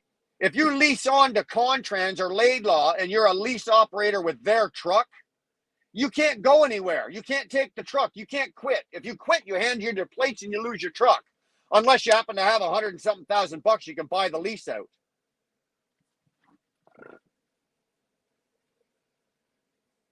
So that's what you're going to do. Yeah, that's we are. We're going to be doing a video on this on KBD. We're just going to do a short little thing on them. Zach, my boy. Sorry you called me earlier, but as you can see, we're a little busy. Yeah, we're doing well. We're doing well. We're just hanging out. I've got a baseball game going off in a ball diamond over here. I met the customer to deliver in the morning. Had a good night. Did some good miles. Made some money. We're good.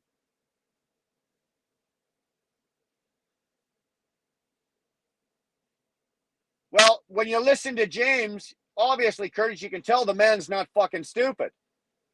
Yeah, he's rough and he's gruff and he comes off as an ass sometimes. But when it comes to the business part of this, he knows what the fuck he's talking about for the most part. Some of the stuff I don't necessarily agree with sometimes, but that's because they're American and they do things a little differently. We don't do certain things down up here that they do down there. They have certain other ways of doing things. But if you're Canadian, Curtis, you're going to do it the right way.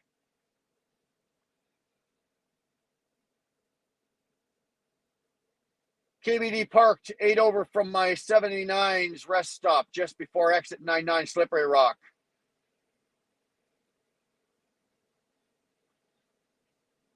What? There's an KBD truck parked over there? Is it a white binder? 905. Is it a white binder?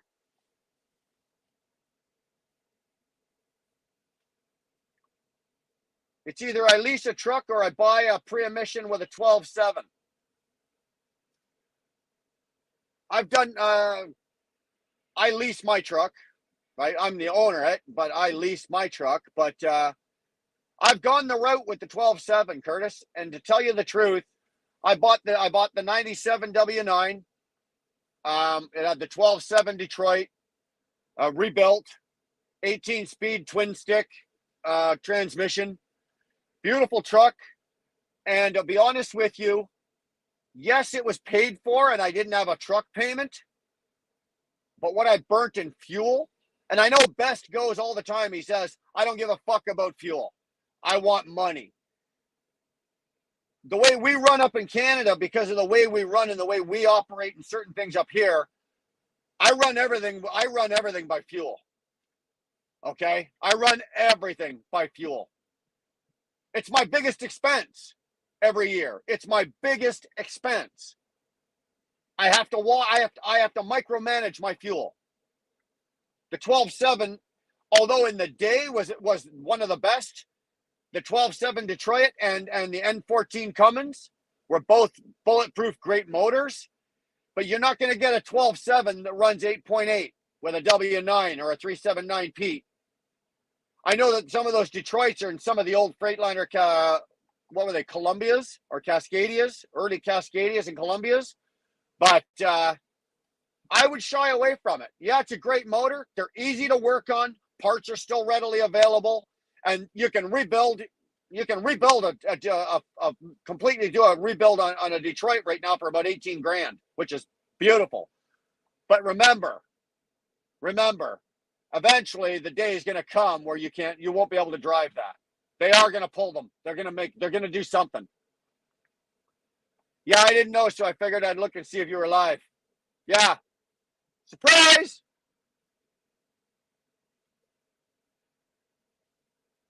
Brian, remember the 730 truck stop? My family knew the family that owned that truck stop. It's a shame it burnt down. If the 730 truck stop, if you go one more exit west or east, that's where our yard is. The KBD yard is our yard's at 738. And it's the next exit. Yeah, the 730 truck stop, it used to be back in the day a really good truck stop. Restaurant was good, had a pretty good store in it. Pumps were good, everything was good, and there was lots of parking. So, yeah, it's a shame it burnt down. It's gone. It's not even there anymore. Fucking Pelton's air compressor kicking on every 20 seconds. Dude, fix your air leaks. Yeah, that sucks balls. There's nothing worse than sitting there and you've got that going on. Or you've got one, so you're parked beside somebody with one of the old diesel gens, like one of the older ones, and they got that one, like the belt. They got the one bad belt, or they got a pulley that's squeaking, and the fucking thing is, of course, the generator. Like if there was a truck parked beside me, the APU would be right where my head is in my bunk, and the goddamn thing is always sitting right there. Right? You got to listen to that all frickin' night. Drives me around the bend. You know what? I'm all for these battery operated. What do you call them? The idle airs or the next gen APUs for heat and air. Like I've got mine running right now. You can't hear a damn thing. Right? And I've got it running on high, and you can't hear a thing. Nobody around me. If you're parked beside me, the worst you're going to hear is the fan on the back of my truck going. But at least it's not clicking. It's not kicking off and on, off and on. What's going on, Nevada? How are we doing tonight?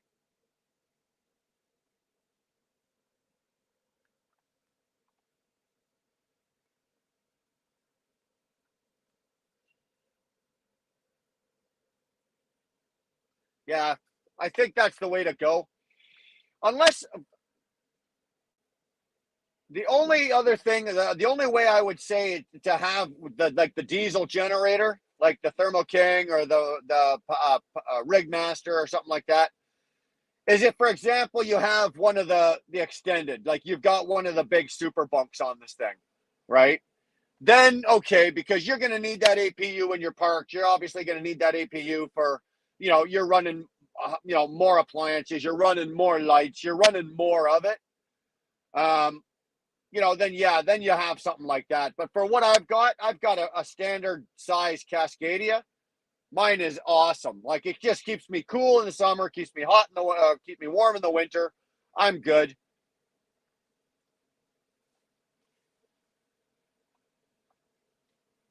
Man, I'm glad to hear you say that, Kyle. I really am. Glad to hear you say that. Good, brother. Just out here making money with my girl, loving life. Fuel's down, rates are slightly up. Glad to see it. Yeah, I'm glad to hear that for you. Glad to hear that for you. I get a little concerned about some of the guys, other friends like you that are down in the States that run the same rate or run the same way or set up the same way that you guys are. And I get a little concerned for them about the way that they run and the especially with the price of fuel and then the rates. Uh, I don't operate that way. So, but God, sometimes it's got to be hard operating the way you run, not knowing from one day to the next. You know, you can wake up on Monday and you've got a great run, you've got a great rate, the price of fuel is down, and it's Monday. By the time you get the thing offloaded, you run 1,000 miles and then it's Wednesday. By the time you get it offloaded, rates have tanked, fuel's gone up. Fuck, you just don't know. Green APU apparently is the best APU to buy. It's funny you say that. I think Nevada's got one on his truck. If you want to find out about it, go check out his channel. He did a full. I think he did a full rundown on that green APU.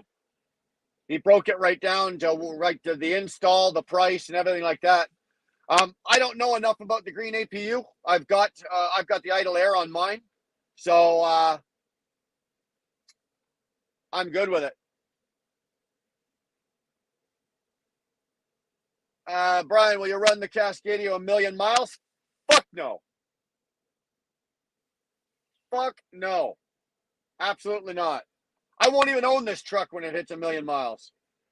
I won't even own this truck when it hits 500,000. Not a chance in hell. This truck will be long gone before that. Somebody else will have it. It's 3:30 in the morning in Germany and it's 24 degrees. That is ridiculous. Yeah, that's a little insane. You guys, you don't need that. There you go, guys and gals. Nevada is hooking you up. Use promo code Nevada to get 500 off. Finally got my promo code. I'll announce it soon after I get my 1,000-hour service. Very nice. So there you go, guys. Anybody interested? First of all, go check out Nevada, Nevada Trucking and Trails. Go check out their channel and then go back. I think, Kyle, you did that video, what, a couple of months ago, month and a half ago? Go back and find that video if you're interested in the green APU. And then if it is something that you want to do, use the promo code Nevada. You'll get 500 bucks off.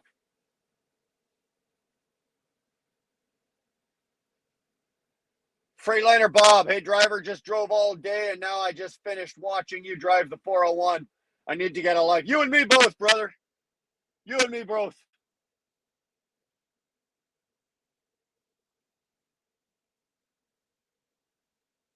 No, Curtis.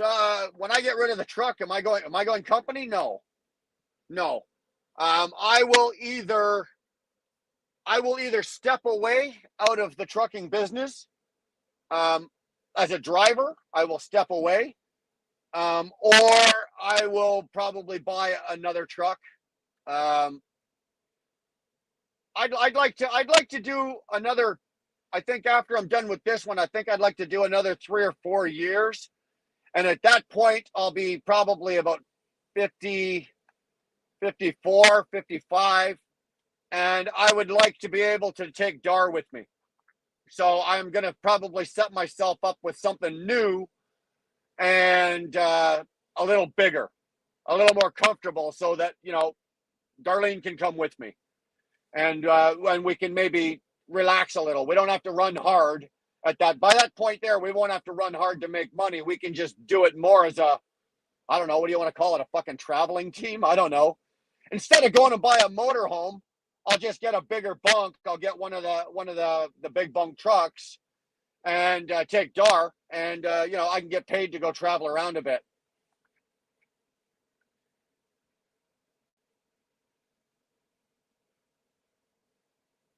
There you go. It comes up with green APU. I'll be doing updates as I break it in. So far as I understand, and talking to Kyle, he's not had any issues with it or any serious issues. I think he had one issue with it. He got on the phone with Green APU and they were able to diagnose it right over the phone, and he was able to fix it himself. It's an excellent company from what I understand. But again, definitely go check out the video. It runs for 1,000 hours before needing service. Fuck, I wish I did, bro. I wish I did. At my age, I wish I could run 1,000 hours before I need service.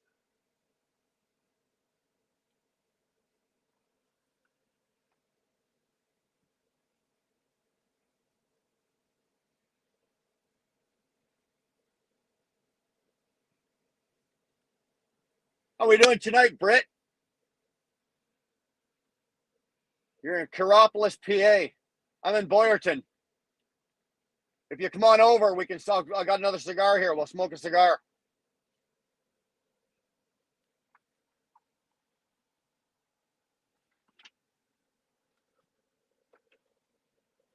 Woo! Woo! We got the porn lovers in here. Anybody interested? There you go. Find love in your city today. Anybody?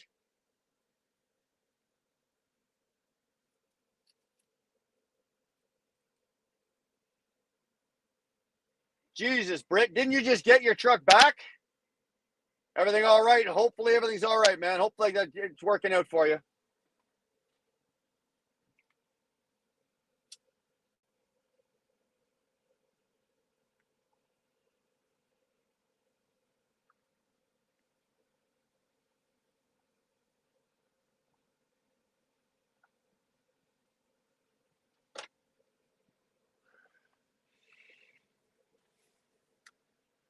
Freightliner Bob, my mile per gallon open flat versus van. Well, I did a Wapakoneta. We were just talking about this actually a little while ago, but I'll tell you again. I just did a a flatbed load. I had coils on, so an open deck, Wapakoneta, Ohio, over to Sugar Creek, loaded bricks, back to Iroquois. The rounder was 1330 or 1350. The truck did 7.7 or 7.8, 7.8. I then I then hooked onto a van and went from Iroquois down to Boyerton here, and I ran 8.8 through New York and PA up and down the hills on 81 and across the 476. So I'm getting better than another 1 mile per gallon pulling a van than I do with an open deck. And the reason being is with a van, I have a Cascadia with a high roof, right? I don't have a mid roof. And they're designed for airflow and design to go down and streamline the sides of the trailer and up and over. But when you take the trailer away and you've got a flatbed, it actually goes up and over and around, and it does a small tornado behind you, and it causes drag. So that's why I did so poorly. Well, what I call poorly, right? I got 7.7 miles per gallon. That's not bad, but it's not where I like my truck to run. My truck runs 8.5 to 8.8. When I shut the truck off tonight, I think I was at 8.7 or 8.8. Jesus. Oh, okay. So it was an original sensor. That explains. That explains. There's nothing you can do about that, dude. Nothing you can do about that. You got 1 million miles on a truck. At this point now, anything that's original on that truck, it's going to start nickel and diming you, and there's nothing you can do. That's just the price you pay for doing business.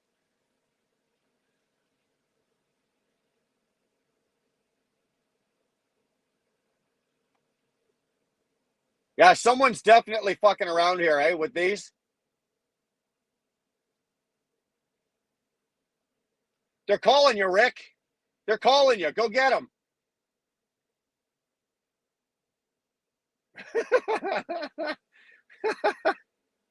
Naked HD is my shadow. Don't mind. She'll eventually fall in line.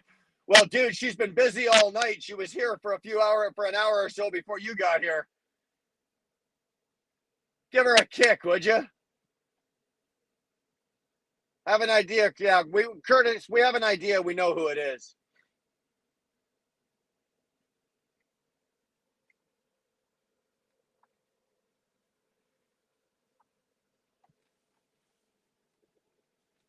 If you just don't react to the shit, hey, you want to put fucking porn spam on my feed? Knock yourself out. You know? No. Come on, Rick. No. He's an ET. No. I don't think anybody over there would be talented enough to pull that off. I got a daughter at home that could probably do it, but I don't think anybody over there could do it. Not a chance in hell. Not a chance in hell. So, yeah, I'm all excited about having to go to Baltimore tomorrow.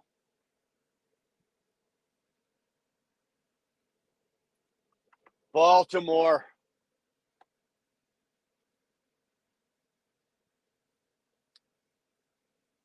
Naked is a bot. I think we're saying bot, right? Naked is a bot. See it often, lives on lives. Yeah.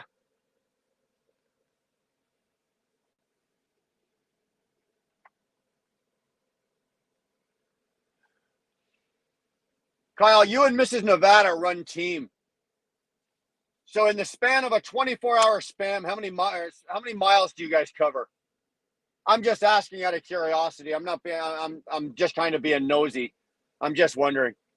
I know that you guys run as a true team where you run out your logbook, she runs out her logbook, or close to it. So I was just kind of wondering, in a span of a day, how many miles you guys turn up.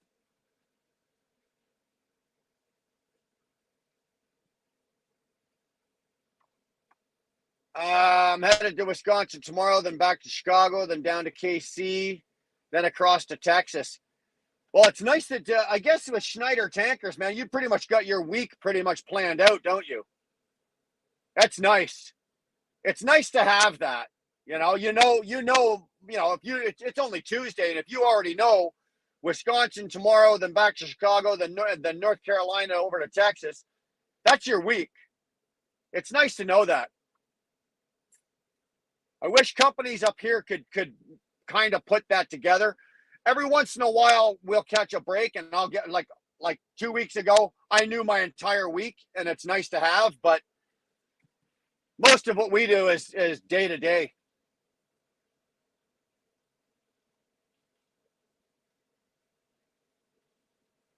In 24 hours, you'd say about 1,000. Okay, so both of you burn off about 500, or maybe one of you does 5 or 6, one of you does 4.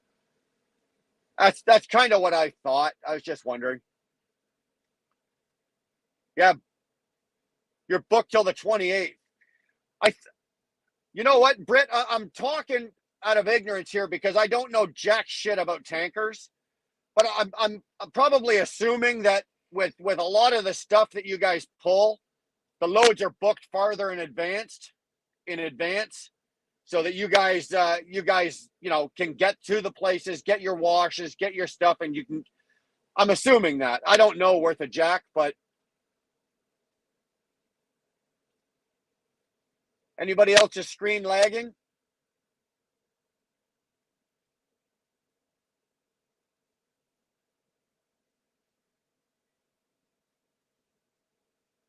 Curtis, my buddy who drives Western Star, drove from Lodi, Cali to London, Ontario in 34 hours straight, driving only, stopping for fuel and to piss. Well, bro, I only need to stop for fuel. We left Vegas 1900 Saturday, 1900 Pacific. We drove 2,400 miles, arriving Monday, 1600 Eastern time. Good deal. That's a good deal. Do you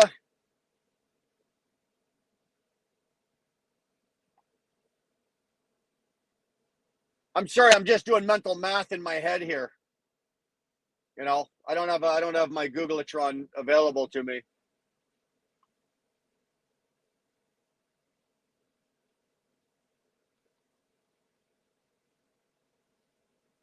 That's nice, man. That's nice. That's nice to be able to do that. You know what, Britt? We do. I don't book my own loads. I use the service of the company that I'm leased on with. So I'm. They know what span or what areas that I want to run. They know how many miles I want to run. So I let them take care of that. And they don't disappoint. But it would be nice on Monday to know that I'm going from here to here, then from here to here to here to here. Sometimes I do, sometimes I don't, but a lot of the times I don't, actually. Yeah, I saw you on Best yesterday. You were down there. You were down in Florida, hanging out, having a beer. I'm jealous.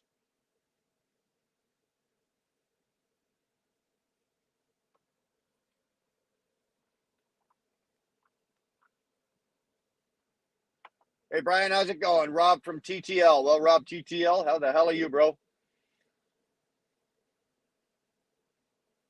You got a wide mouth bottle beside you. Did I say that?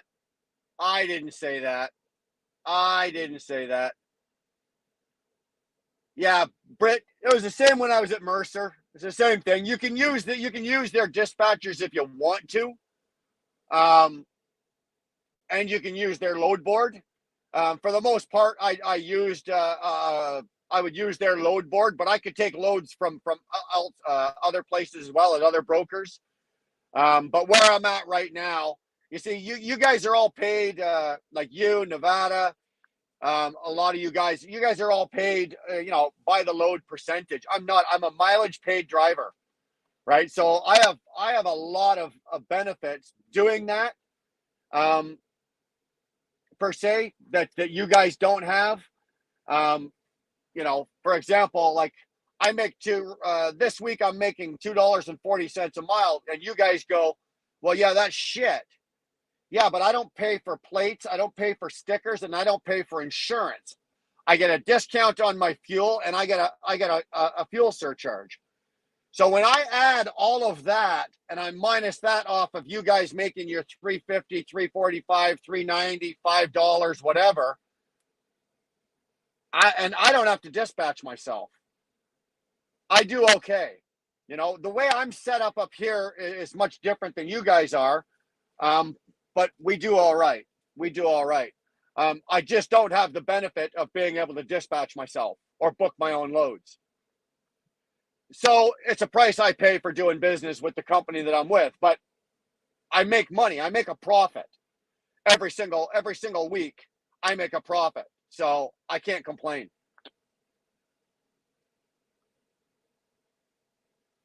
And you're right, Rick, I don't pay for the trailer. It's not, I don't own the trailer. I make $240 a mile. I don't pay stickers, plates, insurance, nothing. And I don't pay for the trailer either. It's their trailer.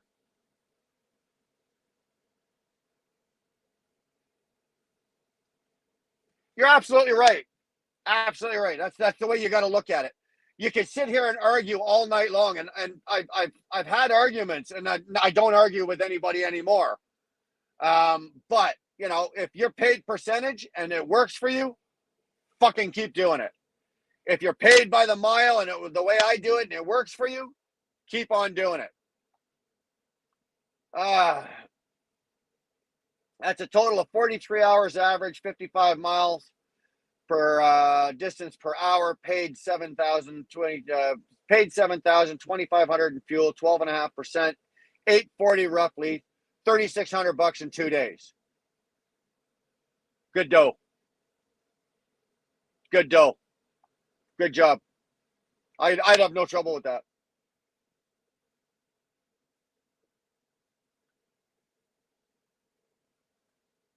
You should be making $1.40 a mile nowadays after fuel. Well, it all depends on your surcharge and how it works and how you have it's how you have your business structured and how you have your truck set up to run. And I don't care what anybody says. Okay. I don't care what anybody says. Okay. You have to have your business structured for the market today, and you have to have your truck spec'd and structured for the job that you're doing. There's too many guys out there that got a good deal on a truck, but the thing's got, you know, a 550 horsepower fucking C15 cat with 370 rear ends, but he got it for 50 grand. You're nuts.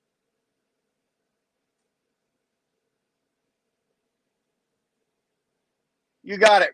Absolutely, Nevada. Just do it. Find what works for you. At the end of the day,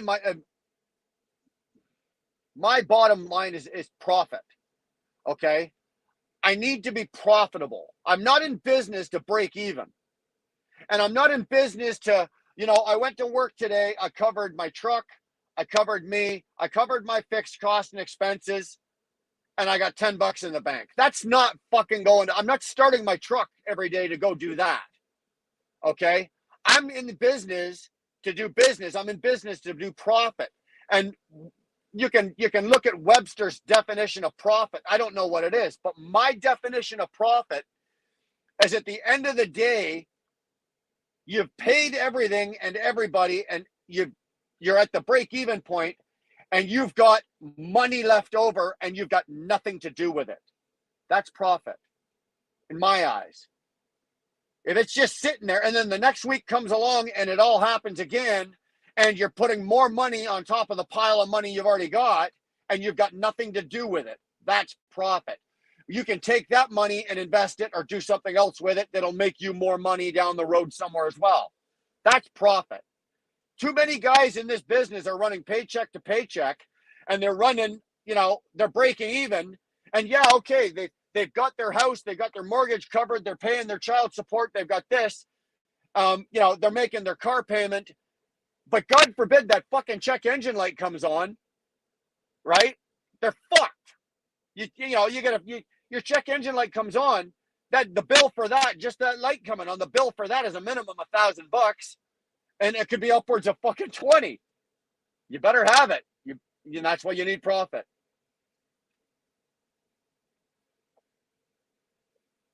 You got it. Absolutely. Everybody's got their own way of doing it. I think if you look closely at certain guys in the business that have been doing it a while, um, and they're not all necessarily driving the nicest cars. They don't necessarily have the nicest trucks. They don't have the biggest houses. They don't have fucking, all the toys. But if you go look at their fucking retirement plan, they're set. If you go look at their setup of the way their business is structured, they're set. Those are the guys that I ask the question. Those are the guys that I question. Those are the guys that I want to talk to. How did you do this? How did you structure that? What's this? Those are the guys I want to talk to. The guys that have been doing it longer than me. I've been out here a long fucking time, but I don't know. I don't know half of what the business is. It'd be impossible these days anyway, Kyle. It changes from day to day these days. What we're talking about right now could change in a week from now.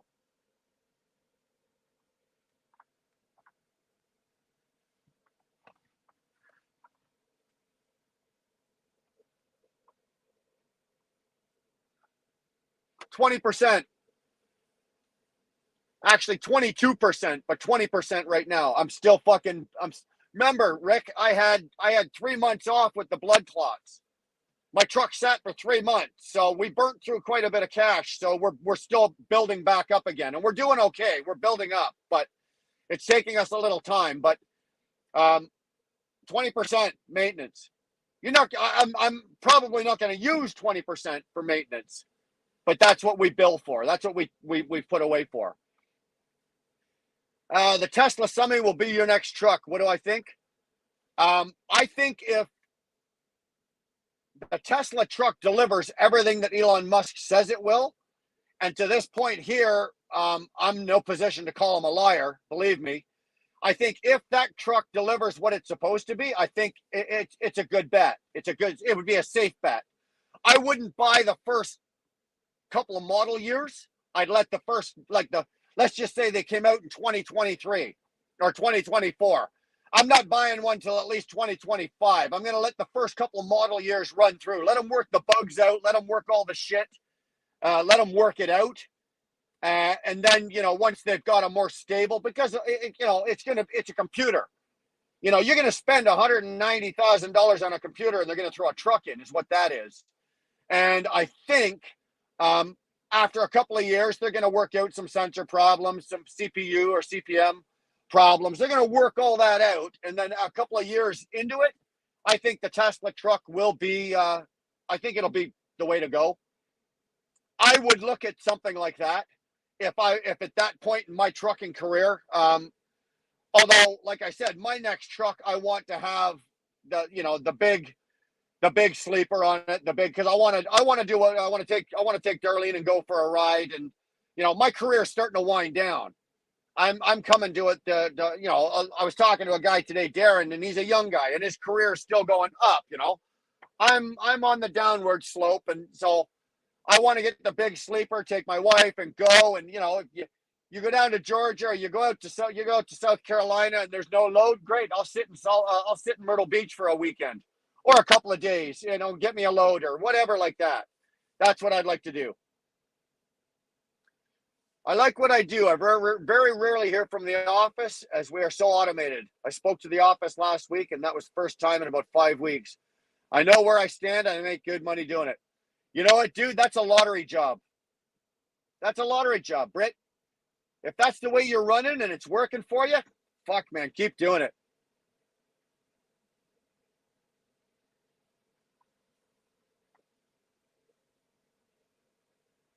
Van can use and the other divisions, but not tanker.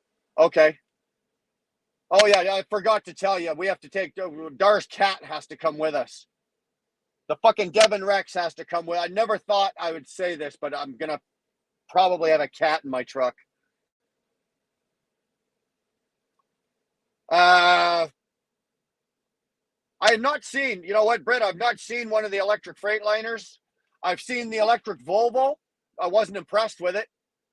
On it's got 4 batteries in it. On a full charge, it does 170 miles. between charges.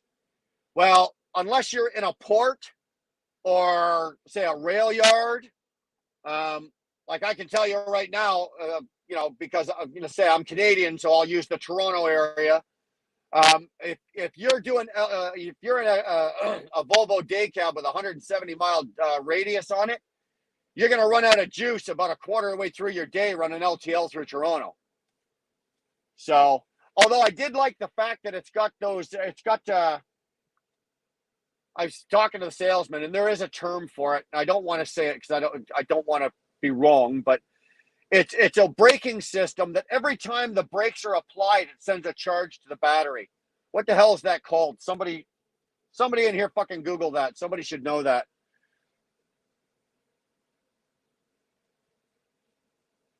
Mercedes is working on hydrogen trucks that come to the market in 2025.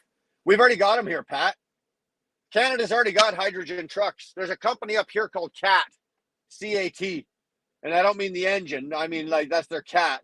And they run hydrogen trucks. I don't know anything good about them. I've not heard anything good about them. From what I understand, they're underpowered. They're pretty much only good for regional. It's hard to fuel them because not every place holds them. Thanks, Kyle. Regenerative braking. That's what it's called. Every time you apply the brakes, it charges your batteries. But still, even on, let's say, on 170 with regenerative braking, let's say you expand that to, say, 200 miles, you're still not running LTL through Toronto or running LTL through Chicago or running LTL through Atlanta or New York City, not on that charge. Either that, you better be doing a lot of fucking braking.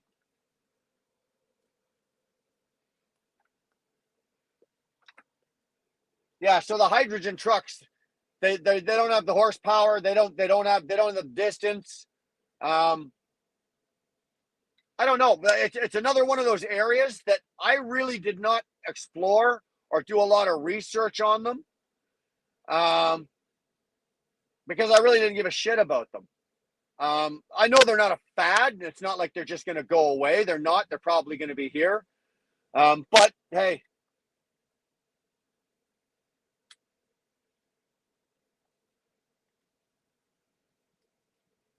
actually, it's every time you let off the accelerator. Just bought. So what do you mean? If I let off the accelerator and I'm coasting, it's regenerating. It's sending a jolt to the batteries. That would make sense. That would make sense.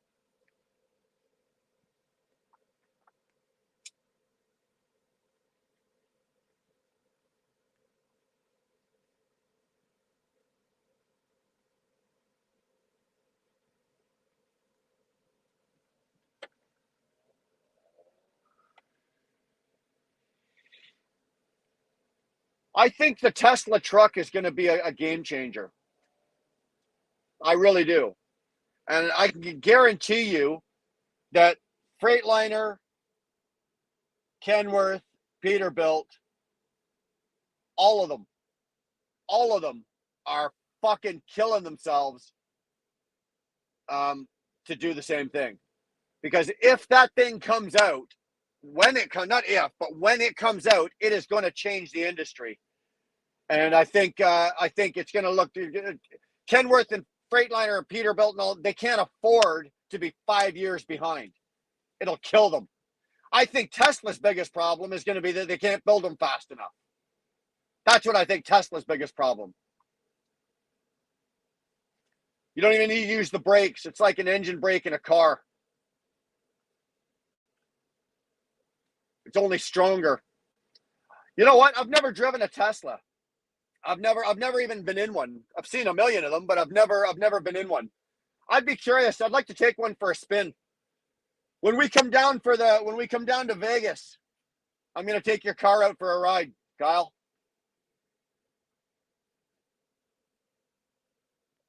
You can trust me. Look at this face. You can trust me.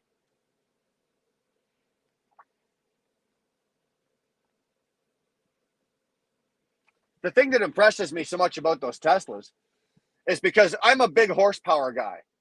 I do. Like I like the big horsepower cars. Like I love the 700 horsepower Hellcats. I love the 870 horsepower Demons. I love the big Hemis, and I love that. And the Tesla can bury them. I love that the Tesla can bury them.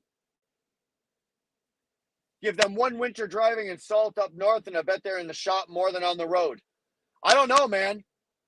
I don't know. I see Teslas all over the place, northern Ontario, northern Quebec, northern all over fucking the cars. They seem to be doing all right.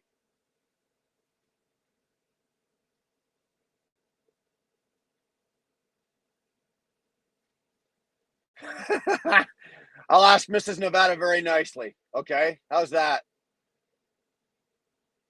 Very nicely. I'll be bringing Mrs. Wheelburner as well. So you and I can, yeah, maybe you and I can take the Tesla out, and Mrs. Nevada and Mrs. Wheelburner can go to the bar or go to the casino.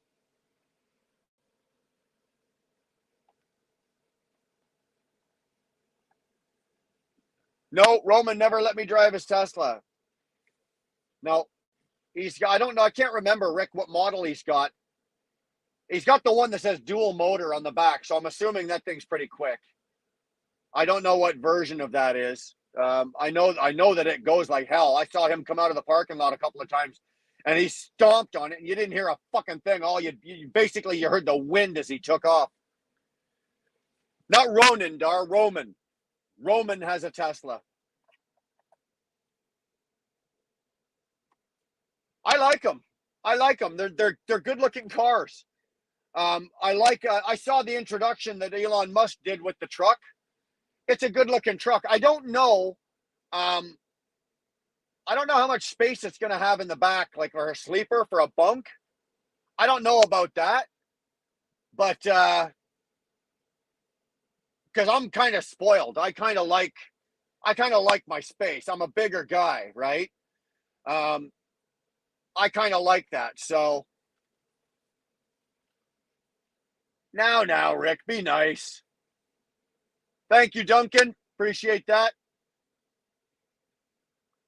Yeah, but I think I I don't know if I'll be getting the Tesla. Like I said, when I'm done with this truck, Dar and I are going to do our little fucking, our love story drive off into the sunset with the truck with the big bunk, and I'm going to be working because I want to, not because I have to.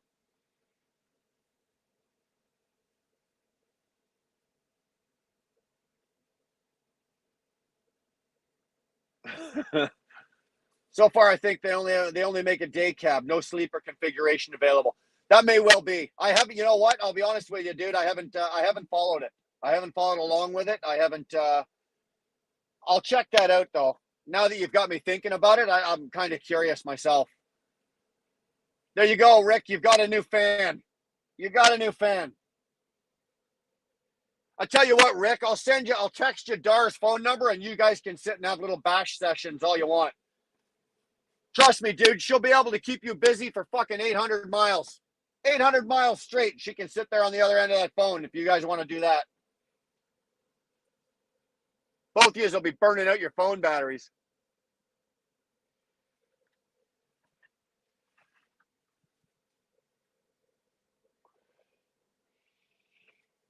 I was impressed with the Teslas. The very first time I saw one of the older model Teslas smoke a Hellcat on a drag strip in a quarter mile. That impressed me. Being a big horsepower guy, and we've got an electric car that just buried a Hellcat. And then it buried a Vet, and then it buried a Camaro. Like it fucking buried everything on the track. You want to impress me, run a car like that.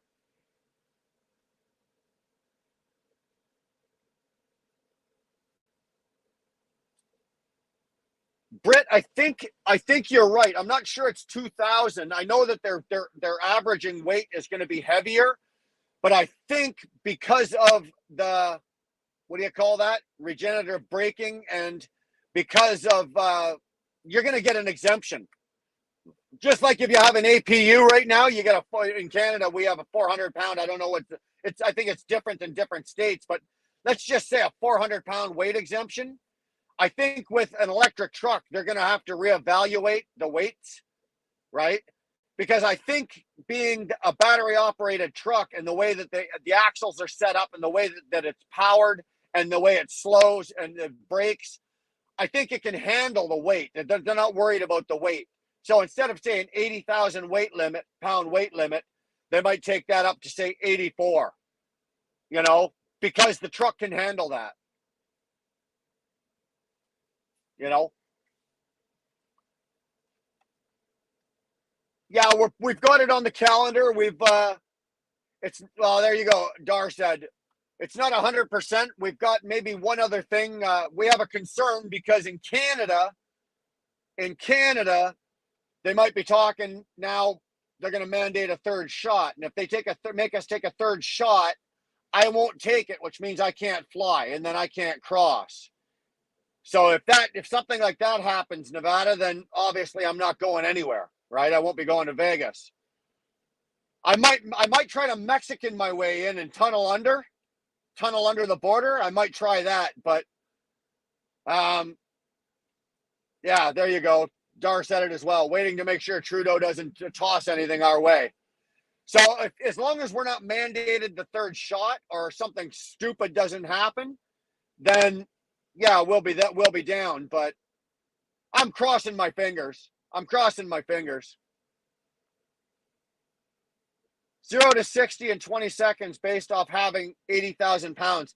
Yeah, I saw him do the test with it. He lined up, I can't remember what he had, but he had a diesel, right? He had a regular truck. He put the Tesla beside it, and they were both hooked to trailers, and they had X amount of weight.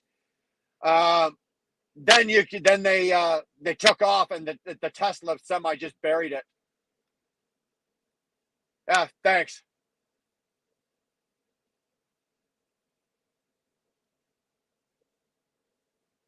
We get paid for loaded and empty miles, Rob. If I fly into Tijuana, I'll come get you. You'll come get me. I don't know. I guess I could fly into Tijuana, couldn't I? Hey, Dar, you want to go to Tijuana first? My daughter lives in Mexico, or one of my daughters. She lives in Tulum.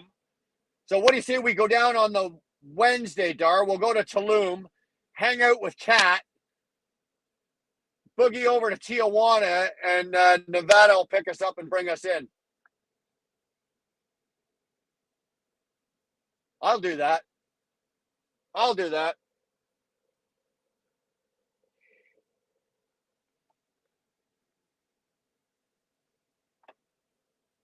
Yeah, don't get any ideas, Jacob. Don't be Googling. Every time Curtis sees those, I know he's at home right now. He's beating his dick like it owes him money. Looking at all the porn.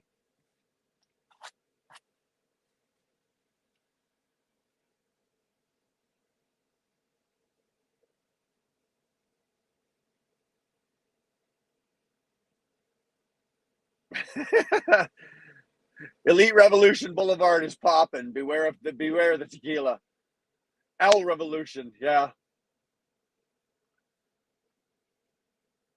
Yeah. Last time we were in Vegas was it was 2 years ago for my 50th birthday. We were down there. Where Dar surprised me and took me down, and my brother surprised me. He flew in from Calgary with his girlfriend. Showed up at the airport, so it was a nice surprise. We had a great time. Had a fucking great time. Yeah, it was just before the pandemic. Um, love Vegas. Love Vegas. Did well at the tables too. Did well at the tables. Didn't lose any money. Let's put it that way. It's a good day when you can spend 20 hours straight at the blackjack table and you come out with a little bit more money than you went in with. Yeah, love the piano bar. Love the piano. Dar, I bet you fucking Kyle would know where that bar is that we went to. that Glenn took us to.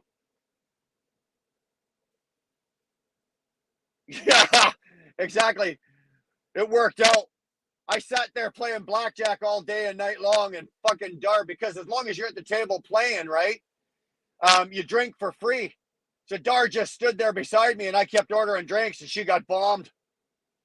It was awesome. It was awesome. Yeah.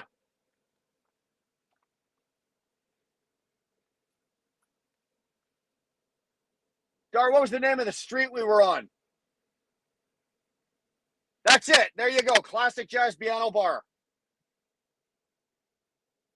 There was that one, and then there was another one, Kyle, that we were on, and it was on the main street there. I'm sorry, I'm gonna fucking bud. I don't remember the name of it. I should, but I don't. It's the street that you can walk up and down, and all the bars and all that like that. So it's that street there, and there was a piano bar in there, and it was a good time. And there was a couple of guys on dueling pianos, and they just did everything, and they rocked the place. It was just a good time.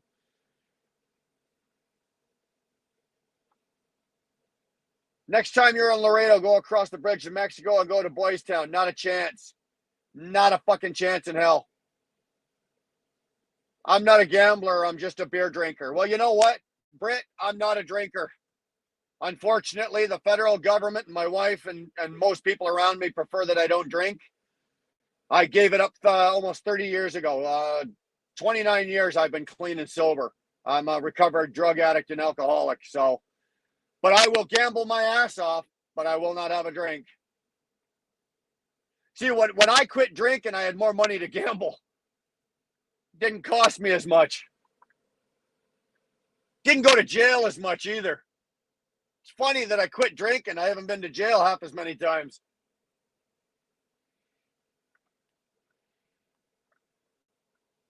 Well, being a Brit, I guess, yeah, you would be a beer drinker, wouldn't you? God, you guys love your ale over there. But you know what, bro? You got to come to Canada if you're a beer drinker. You're not doing yourself any justice drinking American beer, dude. You're not. You want good beer. I know you're a fine English chap, but let me tell you, you're not doing any favors. You're not doing yourself any favors drinking that US beer. Come on up to Canada. Drink our beer up here. We love it. The Americans come up here and they go to the ski lodges and all the skiing and they do up here. They come up here and oh yeah, and they hammer down they're drinking our 6 beer and they fall off their fucking chairs. You know? Oh, I can drink this. I'm a beer. Whatever. Knock yourself out. You gave up, well, there you go. You gave up cigarettes 23 years ago. I gave up cigarettes, I don't know, 15, 16 years ago. I still smoke cigars though. But I don't smoke cigarettes. Those things are horrible. Although what's funny is I do miss smoking cigarettes. I don't know, Britt, do you miss it? Like, do you miss having it in your hand, or like I still like if I'm standing beside somebody and they light a cigarette, the smell, I still like that. I do. I don't smoke them, but yeah, it's the same as smoking weed. Holy fuck, I still love the smell of weed. You can hand me a bag of weed, and just by the smell of it, I can tell you whether you've got good, like top notch, mid grade, or shit, just by the smell of it.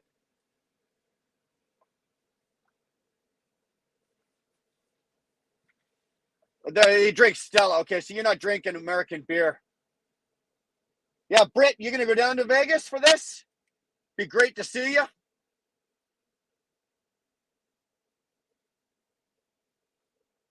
I was waiting for this. You see, I set up this whole conversation knowing that this one comment was coming, and here it was. Here it is. It's all donkey piss compared to German beer. I knew, Pat, I baited you. You were baited.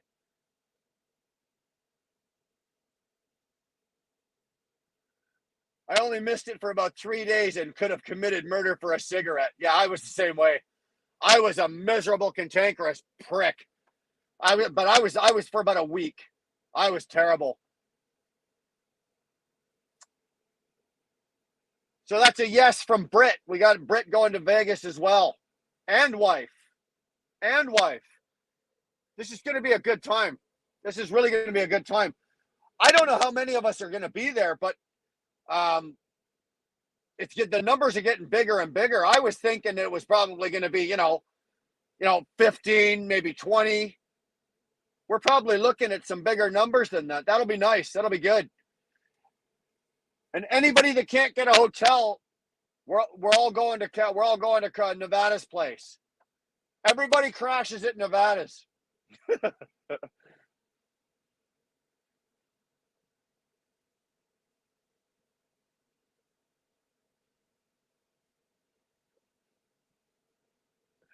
There you go.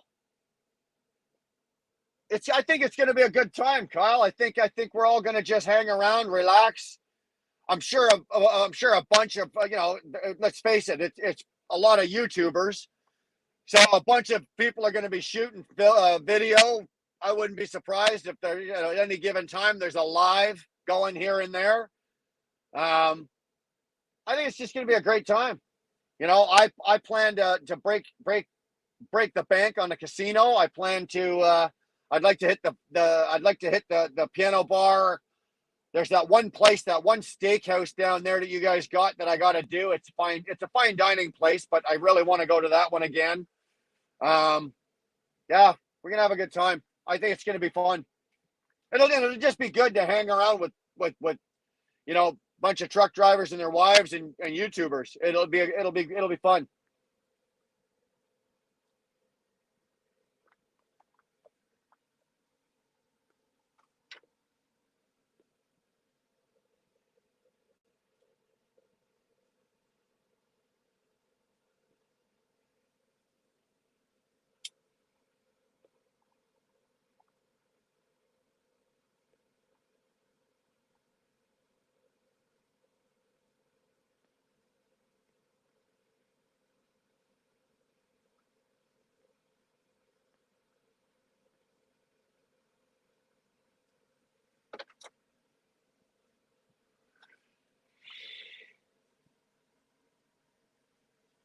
Oh, that's right, Dar.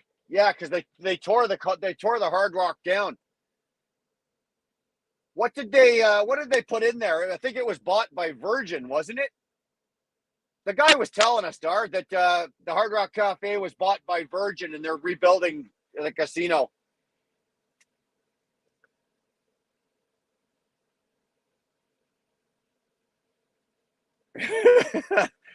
Yeah, actually, Kyle, Dar's happy to hear that there's going to be other wives there too. We were just talking about that actually the other day because she was doing well, like it's a bunch of truck drivers and YouTubers, and she was a little nervous and everything like that. So it's kind of nice. It's kind of nice that other wives are going to be there. Britt's wife will be there. How we doing, Mrs. Nevada? Glad you could stop in. We're looking forward to meeting you and seeing you in Vegas.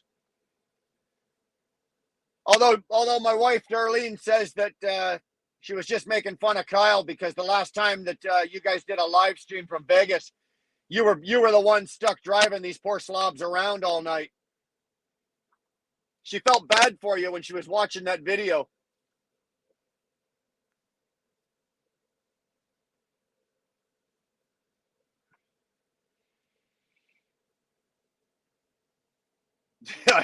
Oh, Dar, you're just Dar wanted to go at James so bad yesterday. It was funny. She controlled herself. I told her not to. I said, "Go. You want to go after him? Go after him. But whatever happens, happens. It's going to be funny as hell and entertaining to watch." So, yeah, maybe James can put all you women in your places. There you go. Yeah, I know, Dar, but you came out of the appointment and we were all still watching and he was still going. So, either way, it's going to be a good time. Vegas to be a good time. You out of here, Rick? All right, brother. Have a good night. Drive safe, eh? Give me a shout tomorrow or the next day.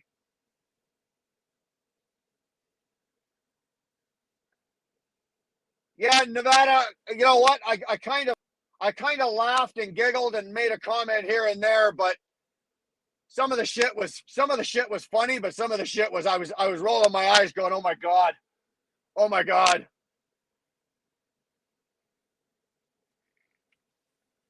You know what? But at least, hopefully, the women that were in there that saw it, they took it for what it was. You know, hopefully they took it for what it was. I took it for what it was. I know a lot of other people were just taking it for what it was. You know what? And it was just entertainment. It was just entertainment.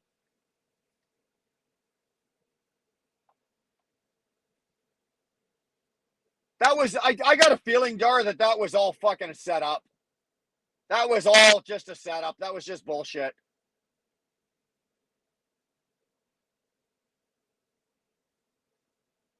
No, how the hell do you say that? How do you say that name? Nine, no, Nine a milli. Nine a milli. Oh, 9 milli. Okay, I got you. 9 milli. Gotcha. Took me a second. Sorry.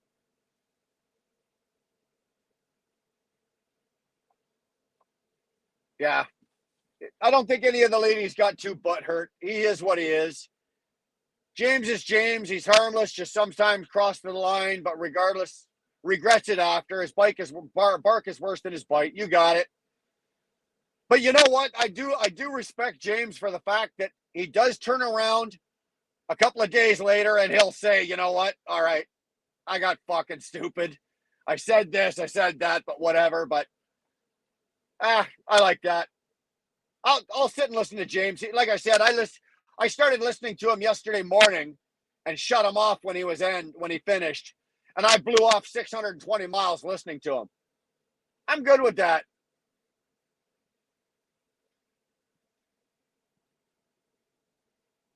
Is that what it was, Britt? They were all moderators from Sage's channel?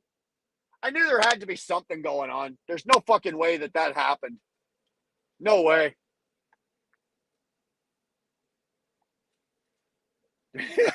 Yeah, his self-cleaning vag.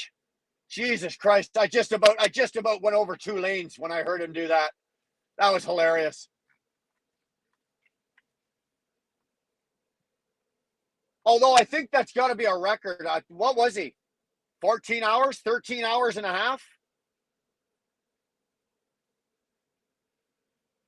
14 hours? Dude, I couldn't carry a 14-hour live. I just couldn't do it. Anybody interested? We got some more porn going on here.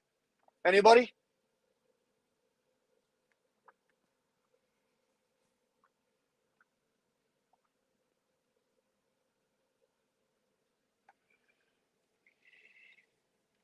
He's a good boy. That's all I'm going to say about James. He's a good boy. He's good. He's good bang for your buck, and you get value out of it. You know, you get value out of your time with him. You're not wasting your time. You'll pull something out of it.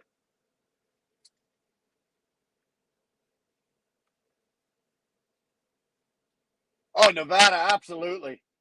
You got to figure he went on yesterday morning, I think around 8 o'clock, and I think he went about 2 hours before he started. Before he cracked his first beer, and he was drinking right up until he shut that off last night. If I drank that much, well, even especially now because I don't, but the average person drinks that much, oh, you'd fucking die. Absolutely fucking die. Oh, I'm losing my light. I'm sitting beside the ball diamond. Hold on a second here. There we go. Lights. Action. There we go. Oh yeah.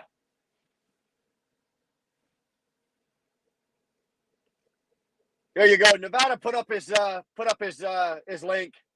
Anybody that doesn't know who James Best is, absolutely go check him out. Absolutely. It's What's the name of his channel? The other trucker James Best. There it is. There, Kyle got it. Subscribe to the other trucker James Best. Yeah.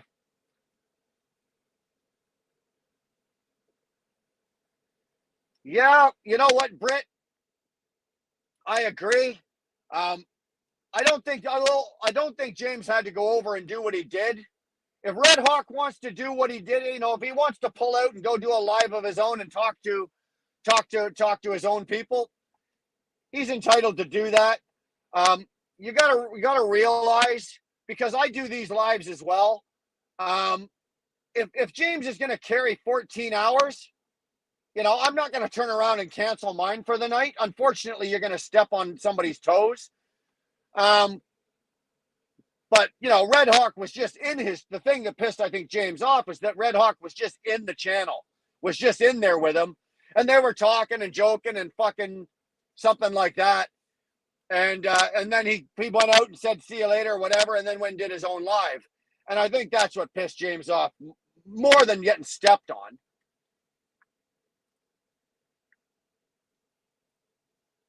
The record is 18 hours. Fuck me. 18 hours is ridiculous.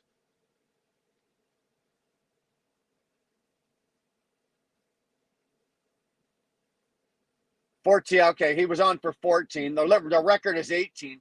I don't think, I think if you do anything over 12 hours, though, I think on a live, I think, let's say tonight I went 14 hours. I think only the first 12 will be available. The other two afterwards don't show up. So that's insane, though. The record is 18 hours. Was that James's record, or is that a YouTube record? That's insane. That's insane.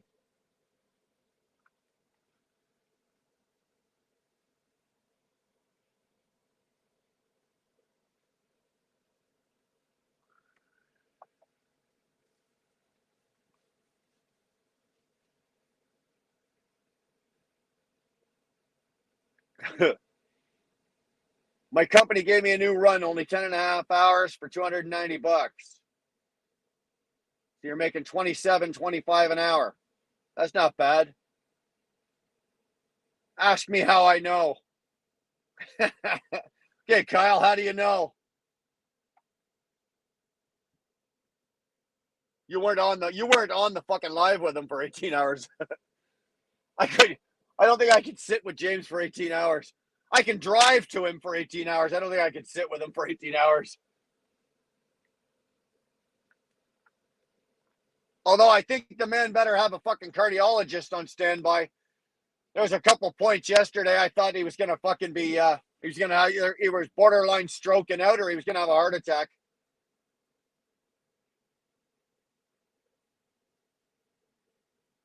$690, you're getting spoiled.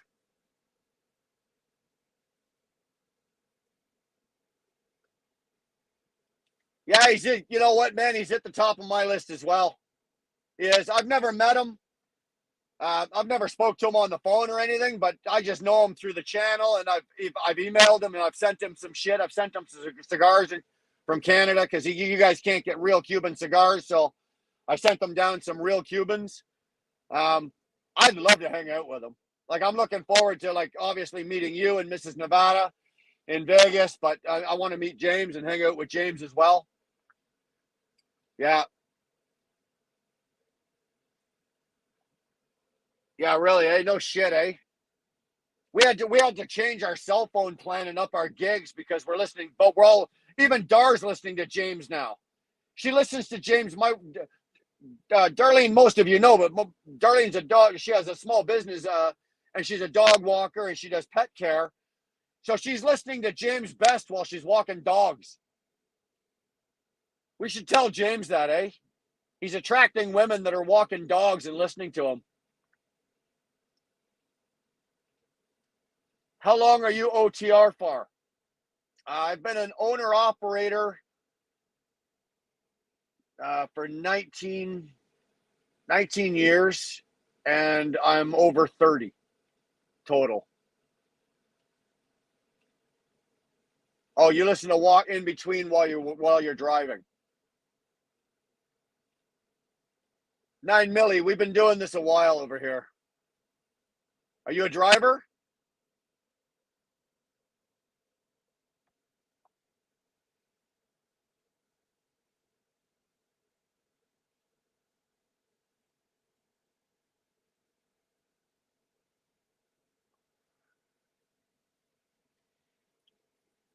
Yeah.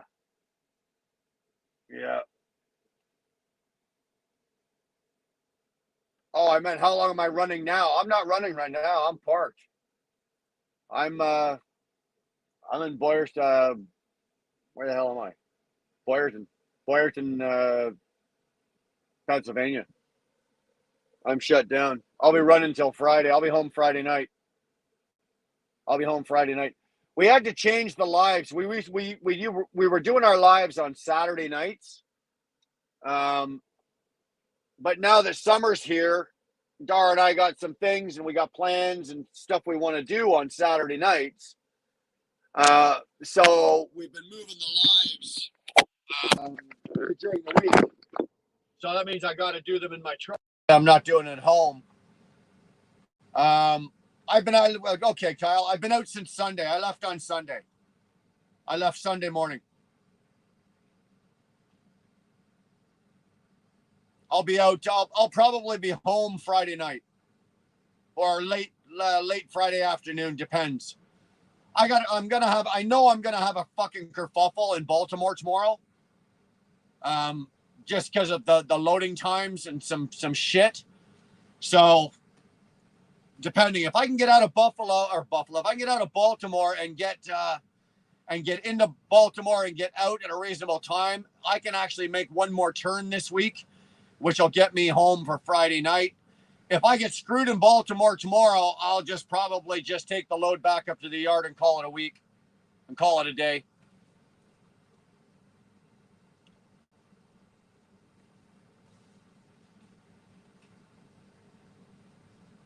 Don't get carried away, Dar. Sorry, my brain's not working. I meant how long do you stay out before going home? Okay, you started your course training in Caledonia. Good for you, man. Good for you. Good for you. Are you a young guy? I'm asking questions for a reason. Are you a young guy coming into the industry, or are you an older guy making a second career of this?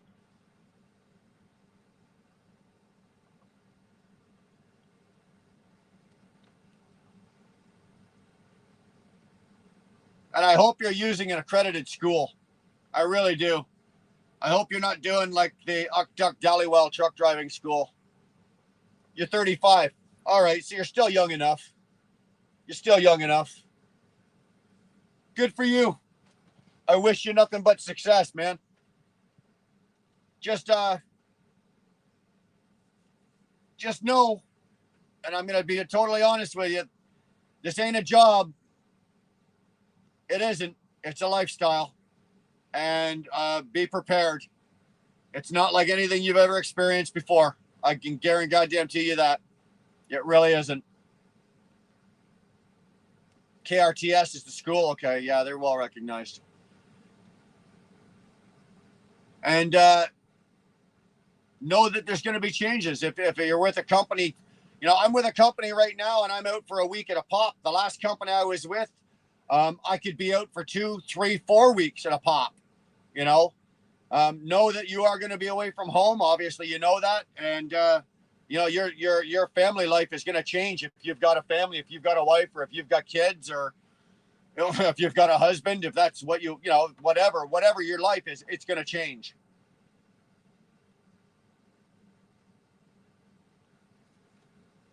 $690. I'm 20. Just finished driving school a few months back. It's the hardest thing I've ever done. You know what, man? I appreciate your honesty in telling them because the guys coming into this industry, I said it in a video a couple of weeks ago. They're self-entitled. They want to come in. They want to work Monday to Friday.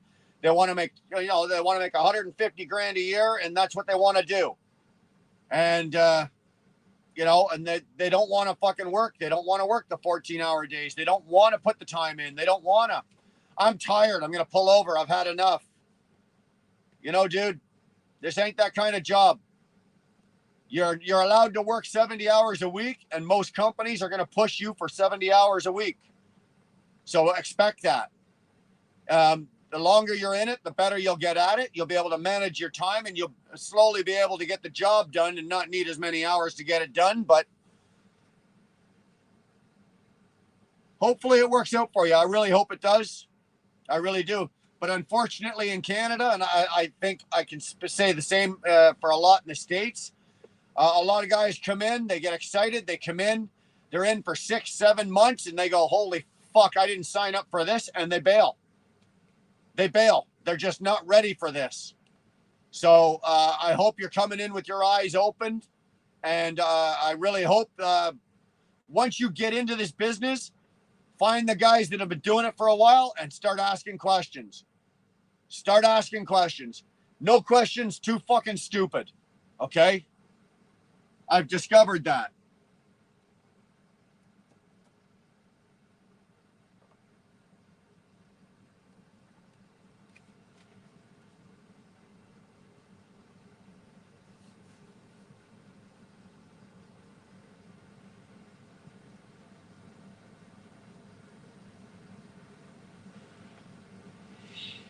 Well, if you're in Alberta, actually, no, you're in Caledonia, but if you can go back out to Alberta, I would suggest it.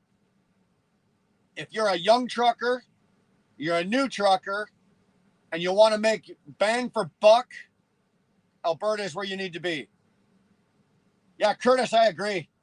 The Americans would love to run our HOS. They really would. They lose their shit when they find out that what we're allowed to do up here for driving.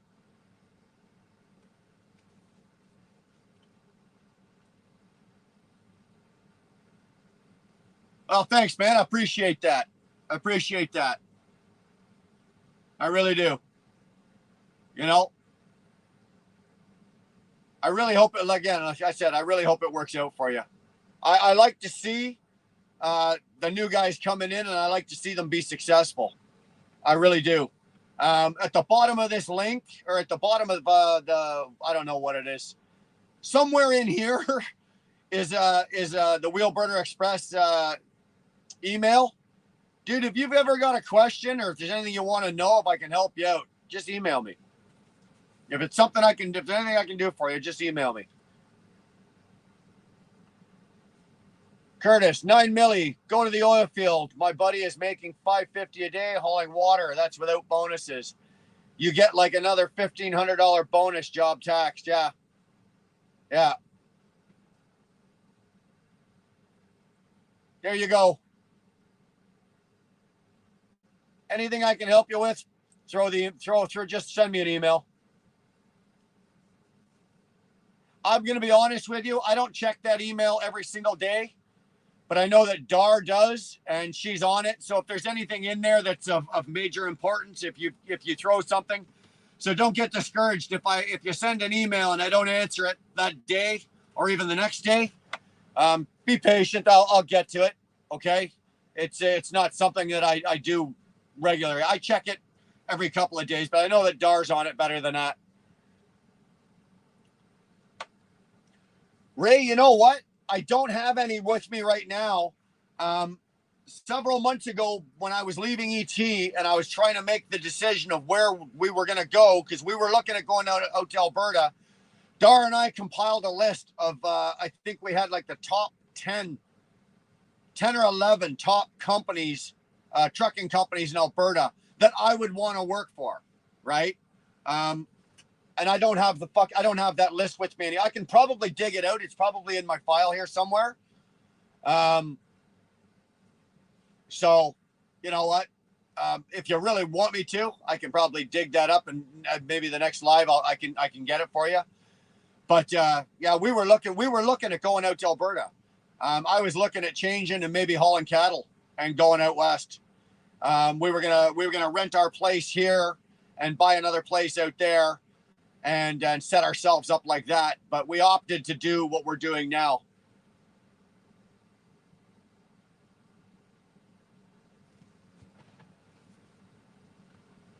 $9 million, my pleasure. If there's anything, like I said, anything I can do for you, man, I'd be happy to help. You know what? We need the next generation of drivers to come in. We need them to come in, and we need them to understand what they're getting into, and that this is like I said, it's not a job, it's a lifestyle.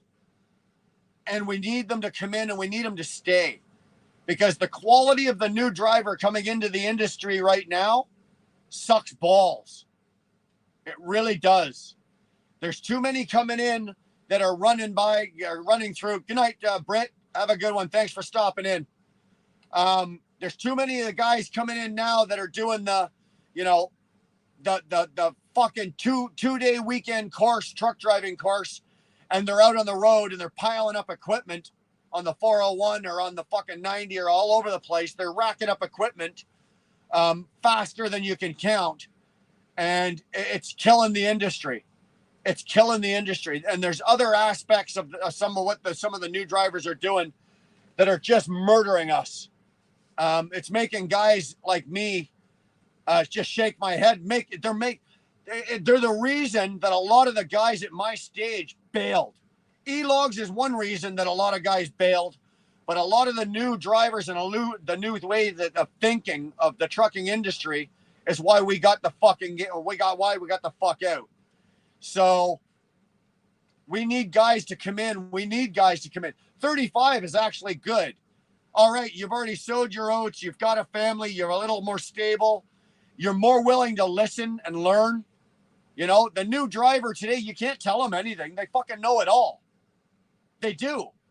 Of course they do. They know how to drive down the road with their one foot up on the board here, their phone in their hand over here, their fucking ear pods in. And you know what? Don't get me started. I could go off real bad, and then never mind best, then I'm going to need a cardiologist, because the new industry truck driver right now is so disappointing to me. It really is. If I had, God forbid the day ever came that they allowed me to rewrite the rules for the qualifications and the standards for the new truck driver to come in.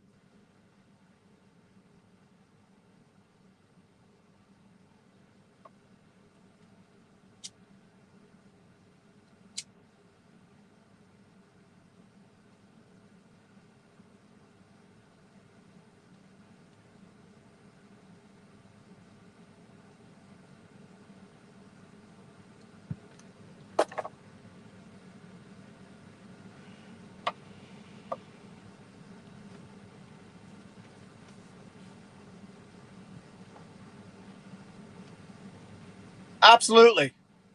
Come into this business and start asking questions. Make some friends. I don't have a lot of friends in this business, but all of the friends I do have in this business that are in the trucking business, and they're lifelong friends. Lifelong friends. These guys are going to be my friends till the day I die. That's the best.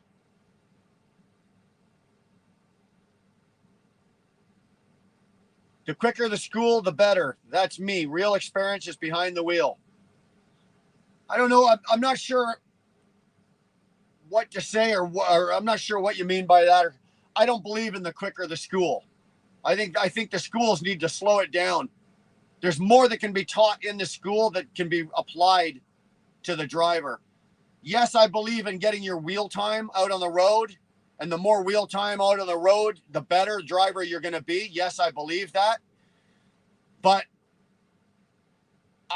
and this is just my personal opinion, I think if you look at the fatalities and the accidents and the tonnage of fucking equipment that's being racked up on the road and the accidents, it's young guys, driver error. Guys driving beyond their means or beyond their abilities is a big reason for a lot of the accidents and the tonnage and the stupid shit. And egos, guys wanting to drive like we did back in the fucking late 80s, early 90s, where it was, or like the hardcore boys used to do back in the 60s. you know?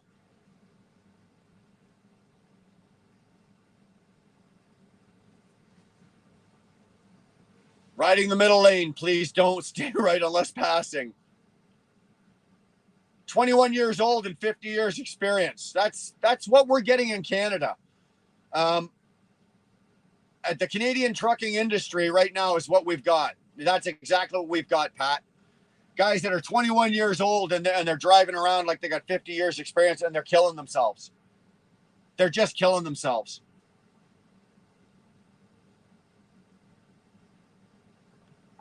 I agree, Kyle, with that. I do. You know what? Stay to the right. You know, you don't have to ride the zipper by any means, but stay to the right.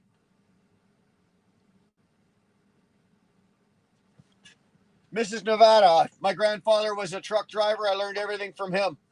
There's nothing wrong with that. I'm a generational driver myself. My father, it skipped my father, believe it or not, but both my grandfathers were truck drivers.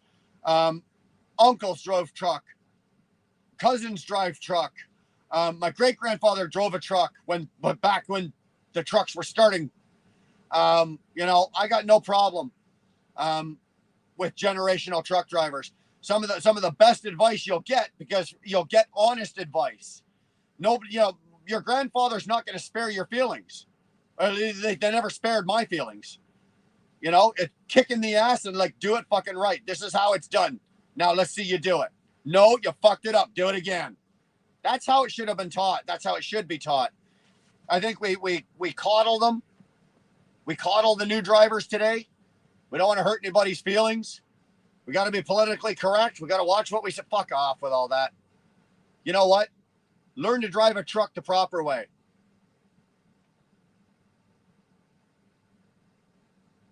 That's a really good point. I absolutely agree with that.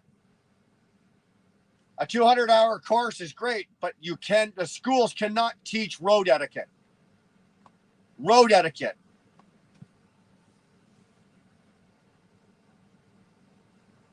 Driver etiquette is out the fucking window. Curtis, agreed. 100%. 100%. You know what, man? This may sound stupid, and if you're a new driver or a young driver, I got to ask this question. I still drive down the road waving. You know, if I'm on a 2-lane, or if I'm out on a lot of the U.S. highways or the county highway or county roads or whatever, you're on a 2-lane, so you've got oncoming traffic. And when a truck is coming at you, you know, back in the day, we all waved. You just throw up a hand to give a wave. The new generation, they don't do it. I still wave at everybody. I must look like a fucking idiot because everybody's like, "What are you waving at?" I wave at everyone. I give a wave. It's a little, you know, it's a little courtesy. Hey, trucker, how you doing? How you doing, trucker? How you doing, driver? Give a wave. I still love it.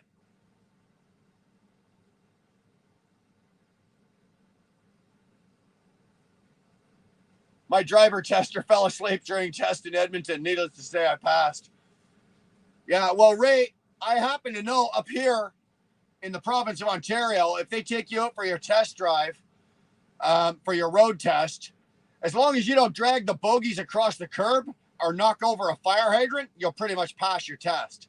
I know you go into Brampton, you can buy a fucking CDL for $500. What does that say? That's what we've got driving trucks right now. They never took a course. They never took shit. They fucking showed up and they fucking bribed somebody and they paid $500 for a CDL. And now they're driving a fucking truck. Well, great. Mrs. Nevada, when I see you, I'll wave at you and you can wave back.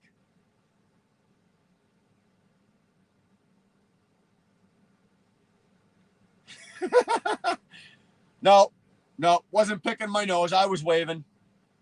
I always wave. It's just a thing. I don't know. My grandfathers did it. I did it. You know, the guy that trained me, he did it when I was young. I just wave. I think it's just an old school thing of, I don't know how to explain it, but the new guys don't do it. The new guys don't do it. I don't know how many times you throw the wave up and then they're doing this as they're going by, looking at you like, well, what the fuck did I miss? Like, they think you're waving at them like there's something wrong with their truck or something, you know? Mixer driver, I disagree to extent. Oh, Debbie's back with a new name. Country Homesteading 101. You got a channel, Deb?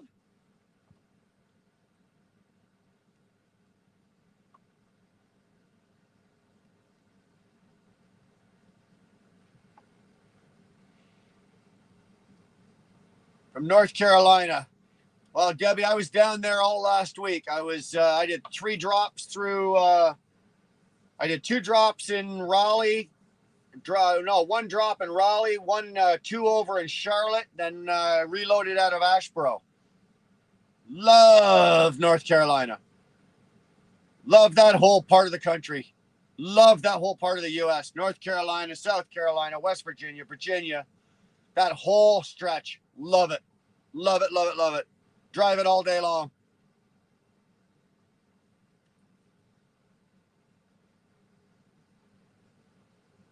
New school can teach old school things. Change with schooling, etc. They have information we're not privy to.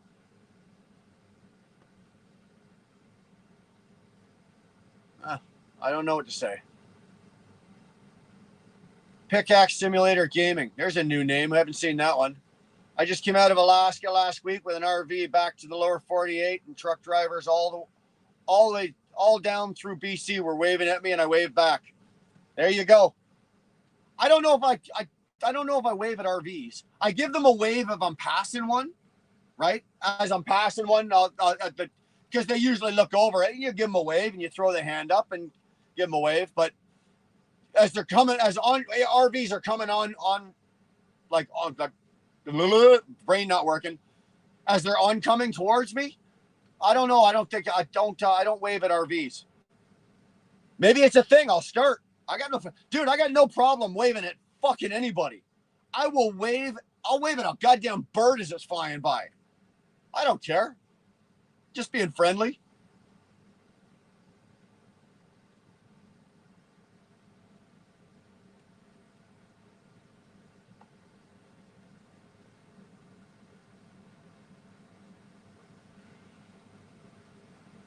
Yeah. And that's not even etiquette. That's not even a common courtesy, you know? That's just a thing I picked off here. I think Nevada is absolutely right though. Fucking the driver etiquette. There's no rules. There's no book that's been written about driver etiquette for truck drivers, and there shouldn't have to be. But there is a level of etiquette that we should be following, that we should have, and it's just not there. 9 Millie, good night. Have a good night.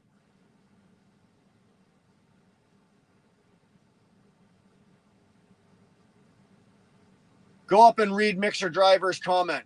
That's what those are in reference to. Okay, I missed that. Sorry, bro. Rookie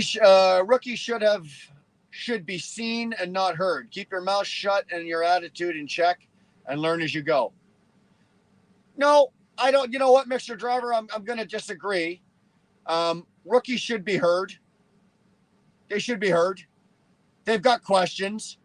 I'm not too good a driver. Doesn't matter. I've been out here 30 years. It makes no fucking difference. I'm not too good a driver to think that I know everything. You know what? The days come that, somebody, rookie or not, somebody's going to say something that I didn't know that I'm going to learn from. I do believe that, you know what? Don't be a know-it-all, because you don't. I don't. Nobody else knows it all. I'm not going to say know your place, but, if you're a rookie driver, know that, there are guys out here that have been doing this a long time. They're going to call bullshit on you. But no, you don't have to be seen and not heard. But I would say maybe choose your words a little more carefully when you're going to say something, you know, because if you're an idiot, I'm going to bury you, and I have no shame in doing it.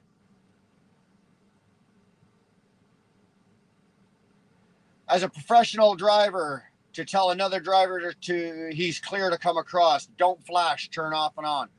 No, I don't use, well, most trucks now, like my Cascada, right? If my lights are on, I don't run with my lights on during the day anyway, but if my lights are on, I've got a button and I can just hit the button and it turns the light off and then turns the light back on again.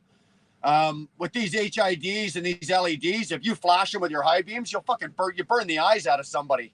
You know, it's that's just a common courtesy nowadays. Yeah, marker lights on and off for the thank you, absolutely. Like these are things that these are everyday common things that just aren't being used anymore, and you just don't see it. You do see it, but you don't see it as much as you should. It's just manners. Let's just call it for what it is. It's manners for the road.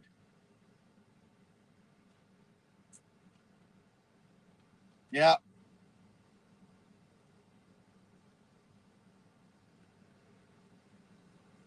On and off, unless during the day exception. Well, I think some states have exceptions, like you gotta have your lights on if it's raining. If you got to use your wipers, you got to turn your lights on. There's things like that, but yeah, I myself personally, I keep my lights off all day long until until usually about 4 or 5 o'clock. Maybe it starting to get a little dark or whatever. Well, at this time of year, no. Debbie, you're absolutely right. Everybody's got to learn from somebody, but just because you're an older driver doesn't mean you know it all. I come out here every single week and I learn something new, and it's not always from a senior driver. You know, I was standing around the yard the other day talking with a guy who's been driving for fucking 4 months, and he said something, and I kind of went, yeah, you know, that makes sense. Right on. Okay, I'll put that one, store that one away.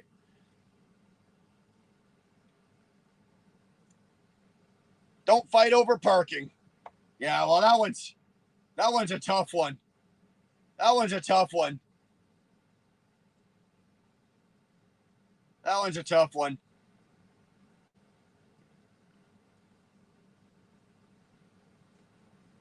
High beam you over during the day?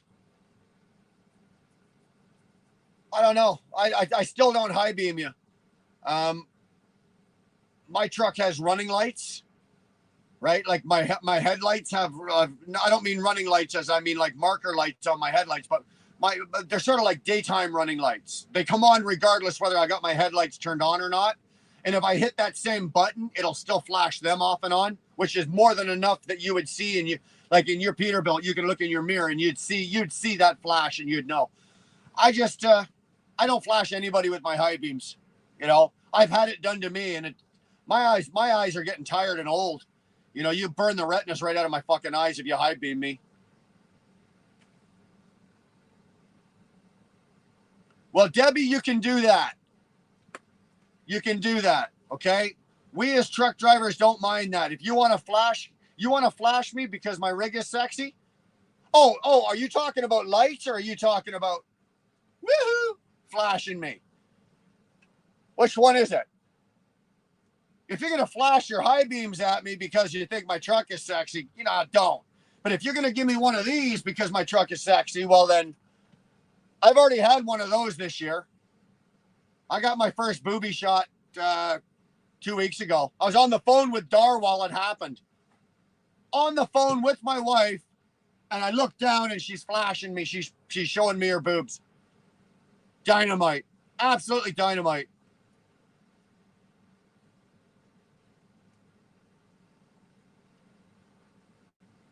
Adrian, I'm from Europe, Romania, and I make trips from Austria to England. And from next week, I'll start the trips from Italy to England. But when I see Romanian drivers, I salute them also. You know what? I salute all of them. I say hi to all. I don't give a fuck what country you're from. what color you are, what kind of truck you drive. I don't give a shit. You're a truck driver. You're a brother. I wave at you. I really do.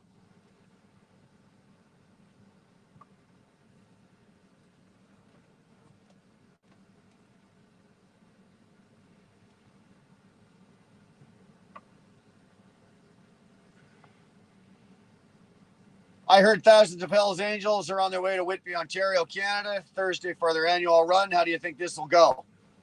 I think it'll go off without a hitch unless the fucking government steps in and does something or says something stupid. Honestly, Jason, I don't think it's going to be a problem. They don't want any fucking issues any more than anybody else. They're doing their annual ride. Like I was saying earlier, you want to see some amazing bikes? Go watch. Go watch as they go by. The first fucking 25, I didn't realize there was going to be a couple thousand of them, but I would probably say the first 100 rows. You'll see some of the nicest two-wheel iron that you've ever seen in your life. Awesome, awesome. I got zero problems with that whatsoever. The Hells Angels want to ride right past my house. Let them do it. Oh, you have a private vehicle, so your lights won't kill you. Won't kill me. All right. Thanks.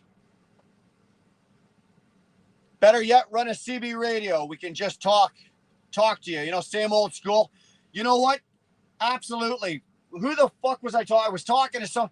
That's the other thing. My radio's on right now. I haven't turned it off, but nobody, the younger gen do not run around with their radios. They've all got them turned off. I was talking to a guy and I said to him, why don't you have your radio on? He goes, well, when I need it, I'll turn it on. I says, dude, by the time you realize you need it, it's too late. I still jabber away on my radio. I shout out, I call, I talk to other drivers. Very few answer, but I still believe in the radio. In Canada, when the hands-free shit came in Canada, they were going to take our radios too. They were going to be fucking not allowed. It was considered a device like a cell phone. And you know what, man? We had to fight for it, and we did, and we won. So they let us keep it, but nobody uses it.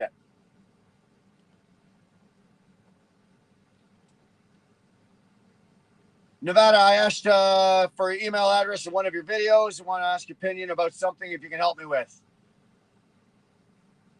Well, there you go, Adrian. There you go.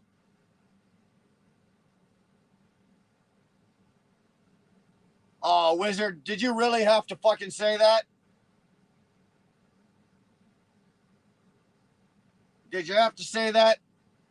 That guy's such an idiot. He really is. He really is. Between the new haircut and investing $8.5 million into the largest cricket, what the fuck are you doing with a cricket farm?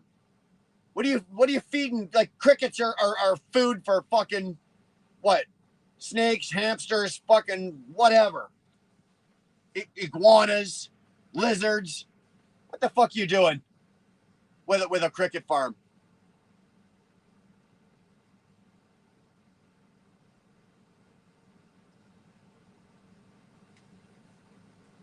Yeah, Mrs. Nevada, my radio is always on. I don't even turn it off when I go to bed at night. It's on. It's always run 19. Now in this truck here, unfortunately, the Cascadias, they got the built-in antenna and they suck balls. So I've got a radio guy up here, a really good radio guy. I've been using the same guy he's been building my CBs for years. And I just haven't had the time to get my truck into him because I'm going to have the external mount, the external whips put on. I've got the mounts already installed. I got to have them, and he's going to put the heavy duty, like the high quality coax in, and he's going to tune the radio. This radio hasn't been tuned. My last radio was tuned, so.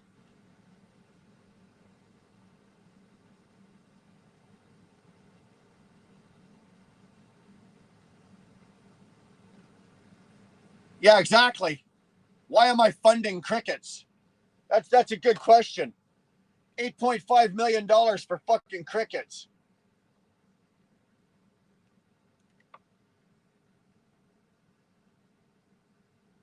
Well, you can eat chocolate covered crickets. Come on, Dar. You want some chocolate covered crickets? Anybody out in BC? If you're on 93, look up 690. He's on Lad 1 of the UHF.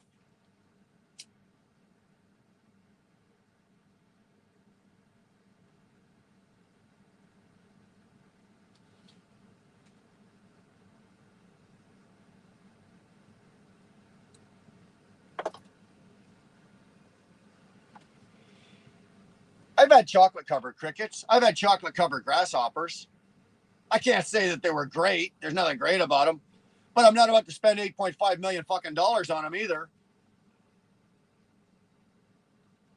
All right, Deb, the floor is yours. Go for it.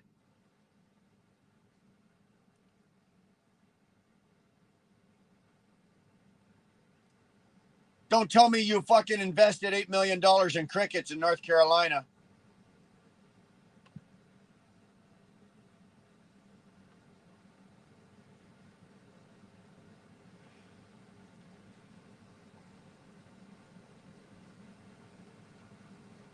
Good night, Pickaxe. Thanks for stopping in.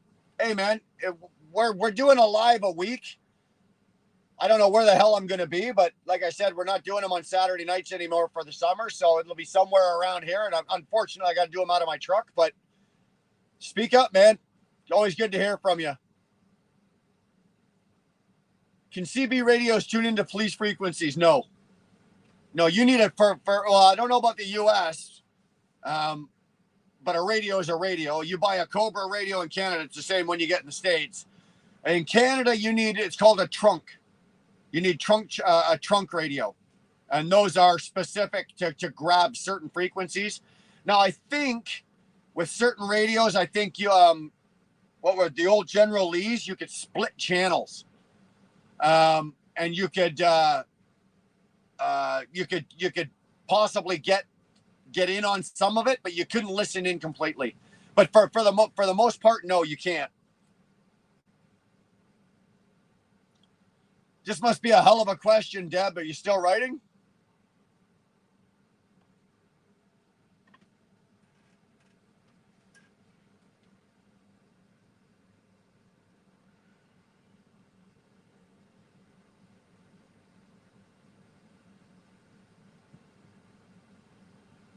What the heck? What the heck? Jeez. Good Southern woman. She just will not swear. I'll swear for you. What the hell is up with all the cities that are supposed to be abandoned that the government seized up that still have electricity on? They're all over Canada. You are correct. You are correct.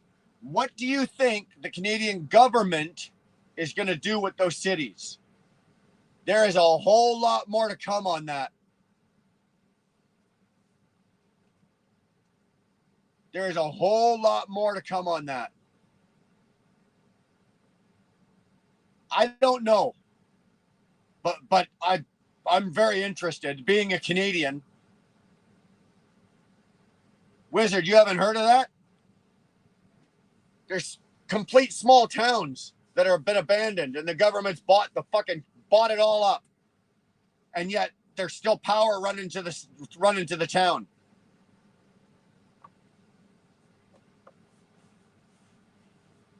They're doing it hush hush, Nevada. It's all fucking hush hush. Just like our government, they built those communities during COVID, and they were going to put us all in there, and they're doing something. There's something going on, and it's very hush hush, and there's not a lot on it, but it's not an entire city. Okay, what you think of as a city like Toronto or something like that, it's towns. It's smaller towns, right? They're buying up all the land around the town's abandoned, and then they're buying up the whole fucking town.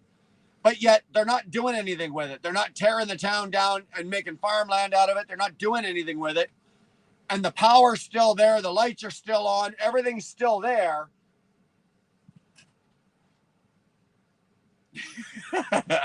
That's the CIA, eh? You're watching what us sneaky snowbacks are doing. You guys are setting up black sites up in Canada. Well, dude, let me tell you, they're fucking they're setting them up in places where there's nothing going on. If you want to count the moose, you're in the right place.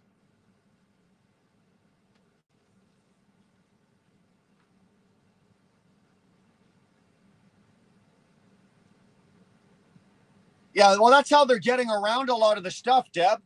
They're saying they're coming up with bullshit saying, "Oh, well, this land is condemned. It's unlivable. We need to move you off." Right? So, like, for example, like you're saying, that family, they set up their entire home and got everything all set up, and then they lost it all. Yeah. But the power's still on. You're exactly right. Oh, Harry, I don't want to hear that. Slowly, you end up in a cage.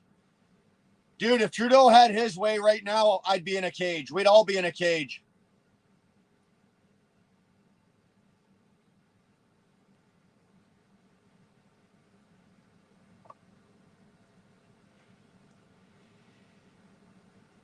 There's a bunch of shit coming down the pipe in Canada.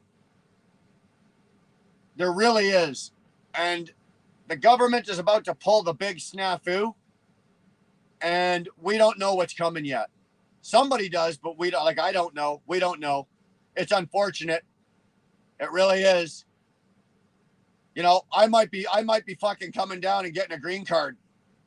I might be down in North Carolina, Deb. I might be coming down to your place, camping out in your front lawn, parking my truck in your driveway and working down there. You might have to adopt me, right? You'll have to adopt me so I can get a green card or a work permit or something, whatever the fuck I need. But darn, I might be coming down and becoming Americans if this keeps going on up here. Don't know how much more of this I'm going to take.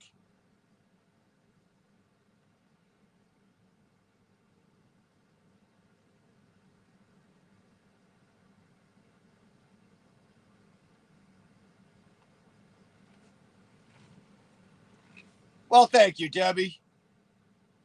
Darn, I appreciate that. We really do.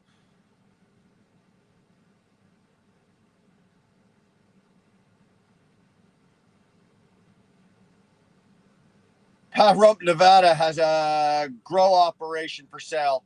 I'm looking for an early retirement, buddy. Yeah. If you can get into that, if you can do that, go for it. Go for it. Or, Kyle, or invest in it. Invest in it. It's a no-lose situation. It's a no-lose situation. It's a no-lose thing.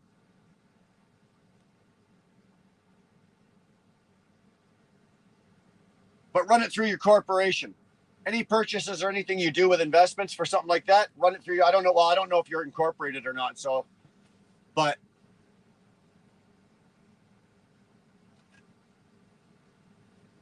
any stocks, like I own stocks and shares of other companies and shit, and I do all the purchasing through my corporation.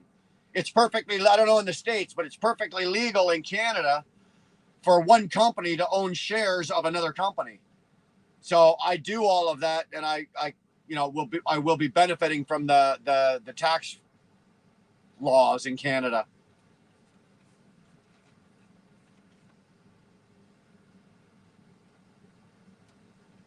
Canada is so beautiful, and the demonics are stealing it from the wonderful citizens that love it. Well, you know what, Debbie, you're right. I am Canadian. I'm proud to be Canadian. I love my country.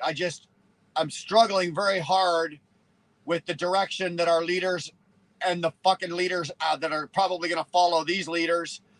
I struggle with the direction that they're taking this country, and they're making it to the point that somebody that loves their country so much wants to leave. How bad does it have to be when you love your country that much, but you're still willing to fucking leave?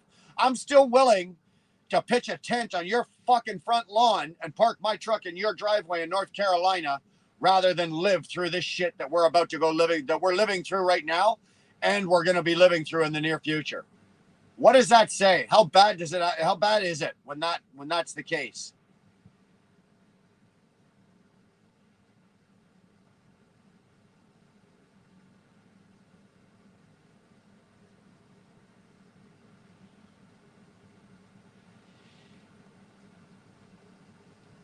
Would it be bad if I ran UHF and a CB at the same time? 690, that's a hell of a question. I don't have a clue. I don't know. I've never run a UHF radio. It's not something I'm familiar with. I know what they are. I know how they work, but I've never had one and I've never operated one, so I don't know. Couldn't tell you, dude.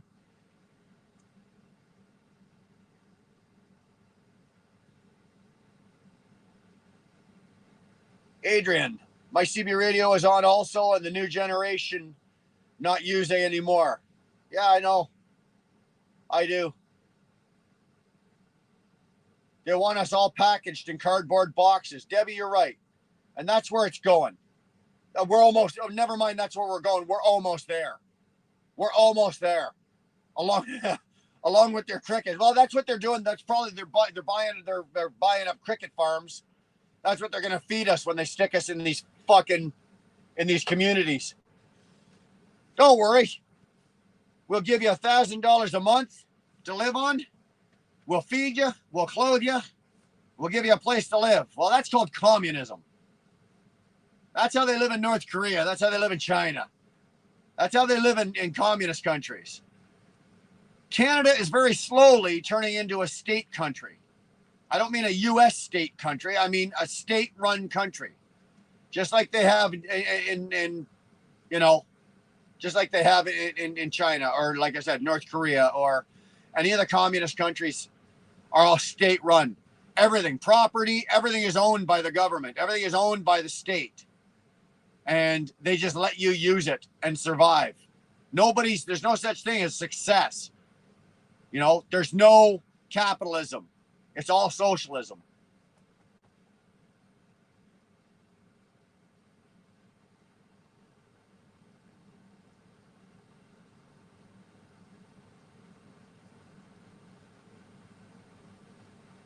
Great. That's just what I want to think about. Thanks. They're breeding crickets so they can kill us all and get rid of the bodies.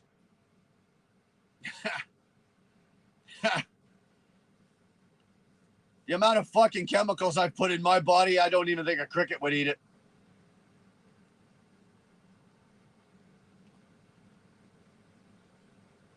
Solient green. I don't know what that is. I don't know if I want to know what that is.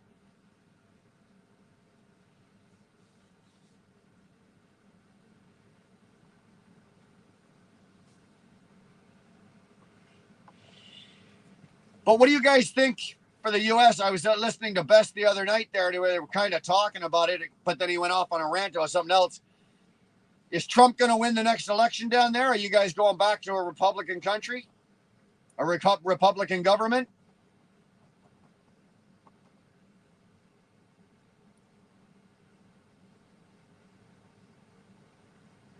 Because right now, Biden, your Democrats are the same as our liberals up here. Biden is running the country down there, very similar to the way Trudeau is running the country up here. The only thing not the only thing, but the one thing that you guys have that we don't have is numbers. If your country revolted, there's 345 million Americans, and you're armed. If enough is enough, you guys can put your foot down and turn around and take your country back if you really wanted to. Canada, there's 37 million of us. We have the second largest country square mile wise in the world, and there's only 37 million of us up here. You guys, if you really wanted to, if you were going through the same thing that we are, and it gets to the point where we may be going, if we all turned around and revolted, what are we going to do? There are more guns in the private sector in the United States than there are in the U.S. military. You guys have more guns than the fucking military does. If you absolutely had to, you could take your country back. It would be ugly as hell, but you could. Canada, we can't do that.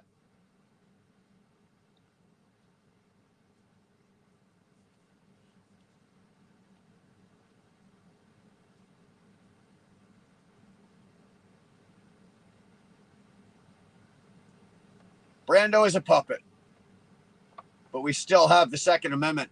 I thought for sure when Biden got elected, it was just to get the power, and I thought for sure that within his first year he was going to have a fake accident, and then Kamala Harris was going to step up and run the country. I thought for sure. I called that. I guess I was wrong. She still may be president because that fucker looks like he's about to fall off the pedestal any day now. You know, really.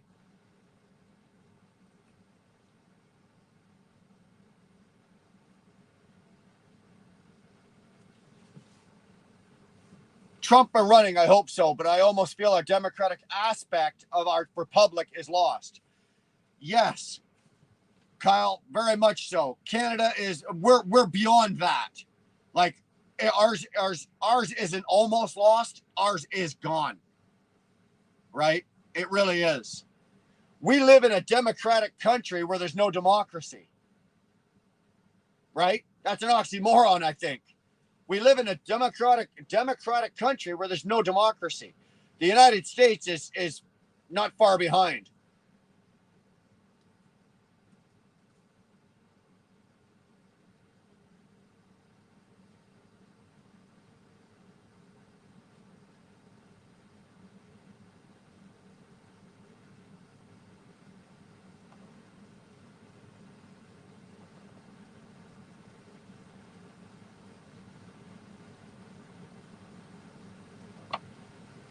Harris is an anchor baby, so I don't think she can actually be the president. Deb, I don't know what an anchor baby is. Is that must be an American slang? I don't know what that is.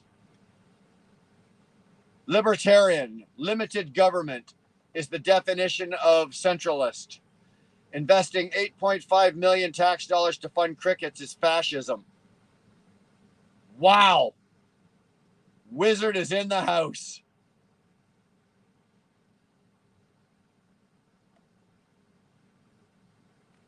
She was born here, but neither of her parents were United States citizens. Oh, I know that to be the president, you have to be you have to be born in America, but I didn't know that your parents had to be. I knew you had to be a U.S. born citizen to be the president. Fuck. In Canada, dude, you could be from fucking Ukraine and come over here and fucking throw an election and win.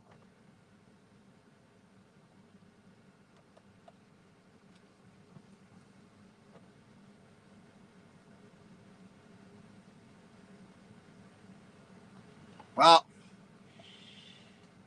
ladies and gentlemen, the cigar is down to the nub. I'm at about, what do we got, 11:25 in the evening. Like Freeland, oh fuck, Darth. Freeland is a monster. Huh? Kamala Harris, at least she's not a monster. Or at least a monster defined. Freeland is a fucking monster. If anything happened to Trudeau and Freeland took over, I hope you know, Dar, by the time I get the truck home, your suitcase better be packed at the front door because we're out of here. Gone. Done. History.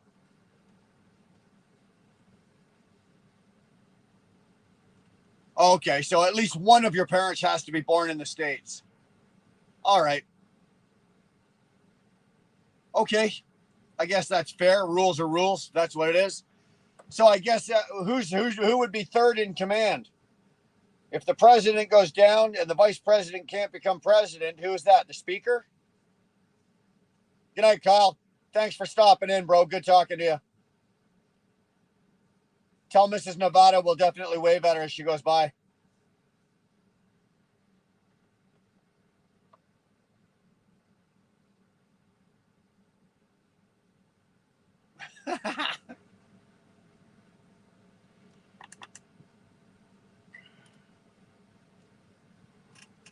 Well, Speaker of the House. Yeah, that's what I thought. The Speaker of the House becomes the third in command, if you want to call it command.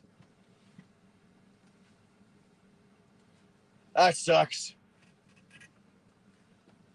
Oh, Mrs. Nevada's still here. Are you guys rolling right now?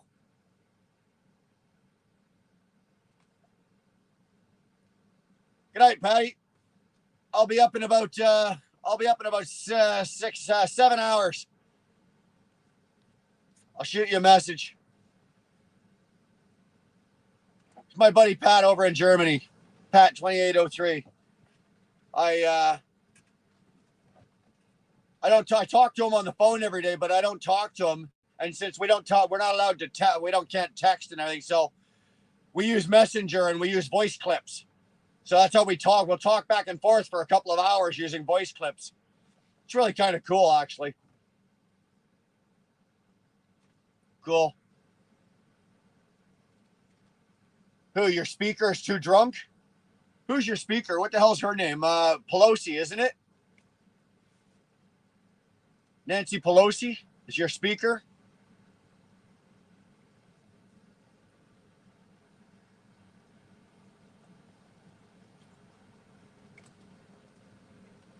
She's dangerous.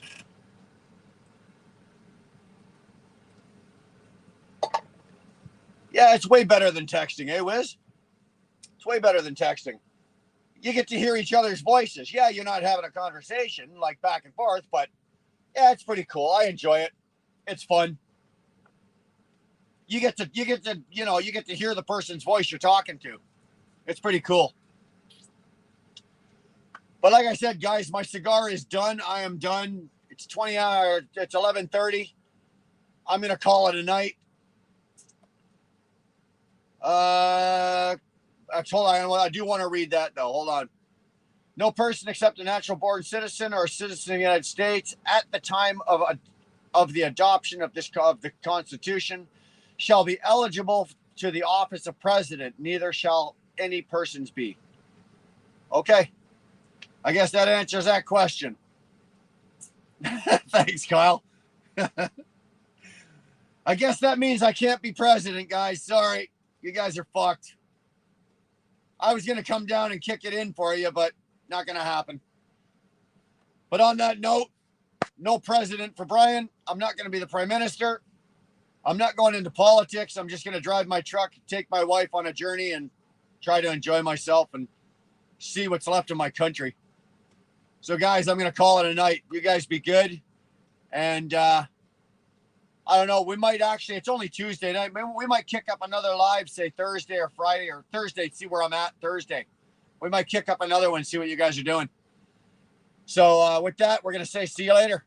Have a good night. Everybody be safe if you're driving. Nevada, you guys be safe. Have a good one.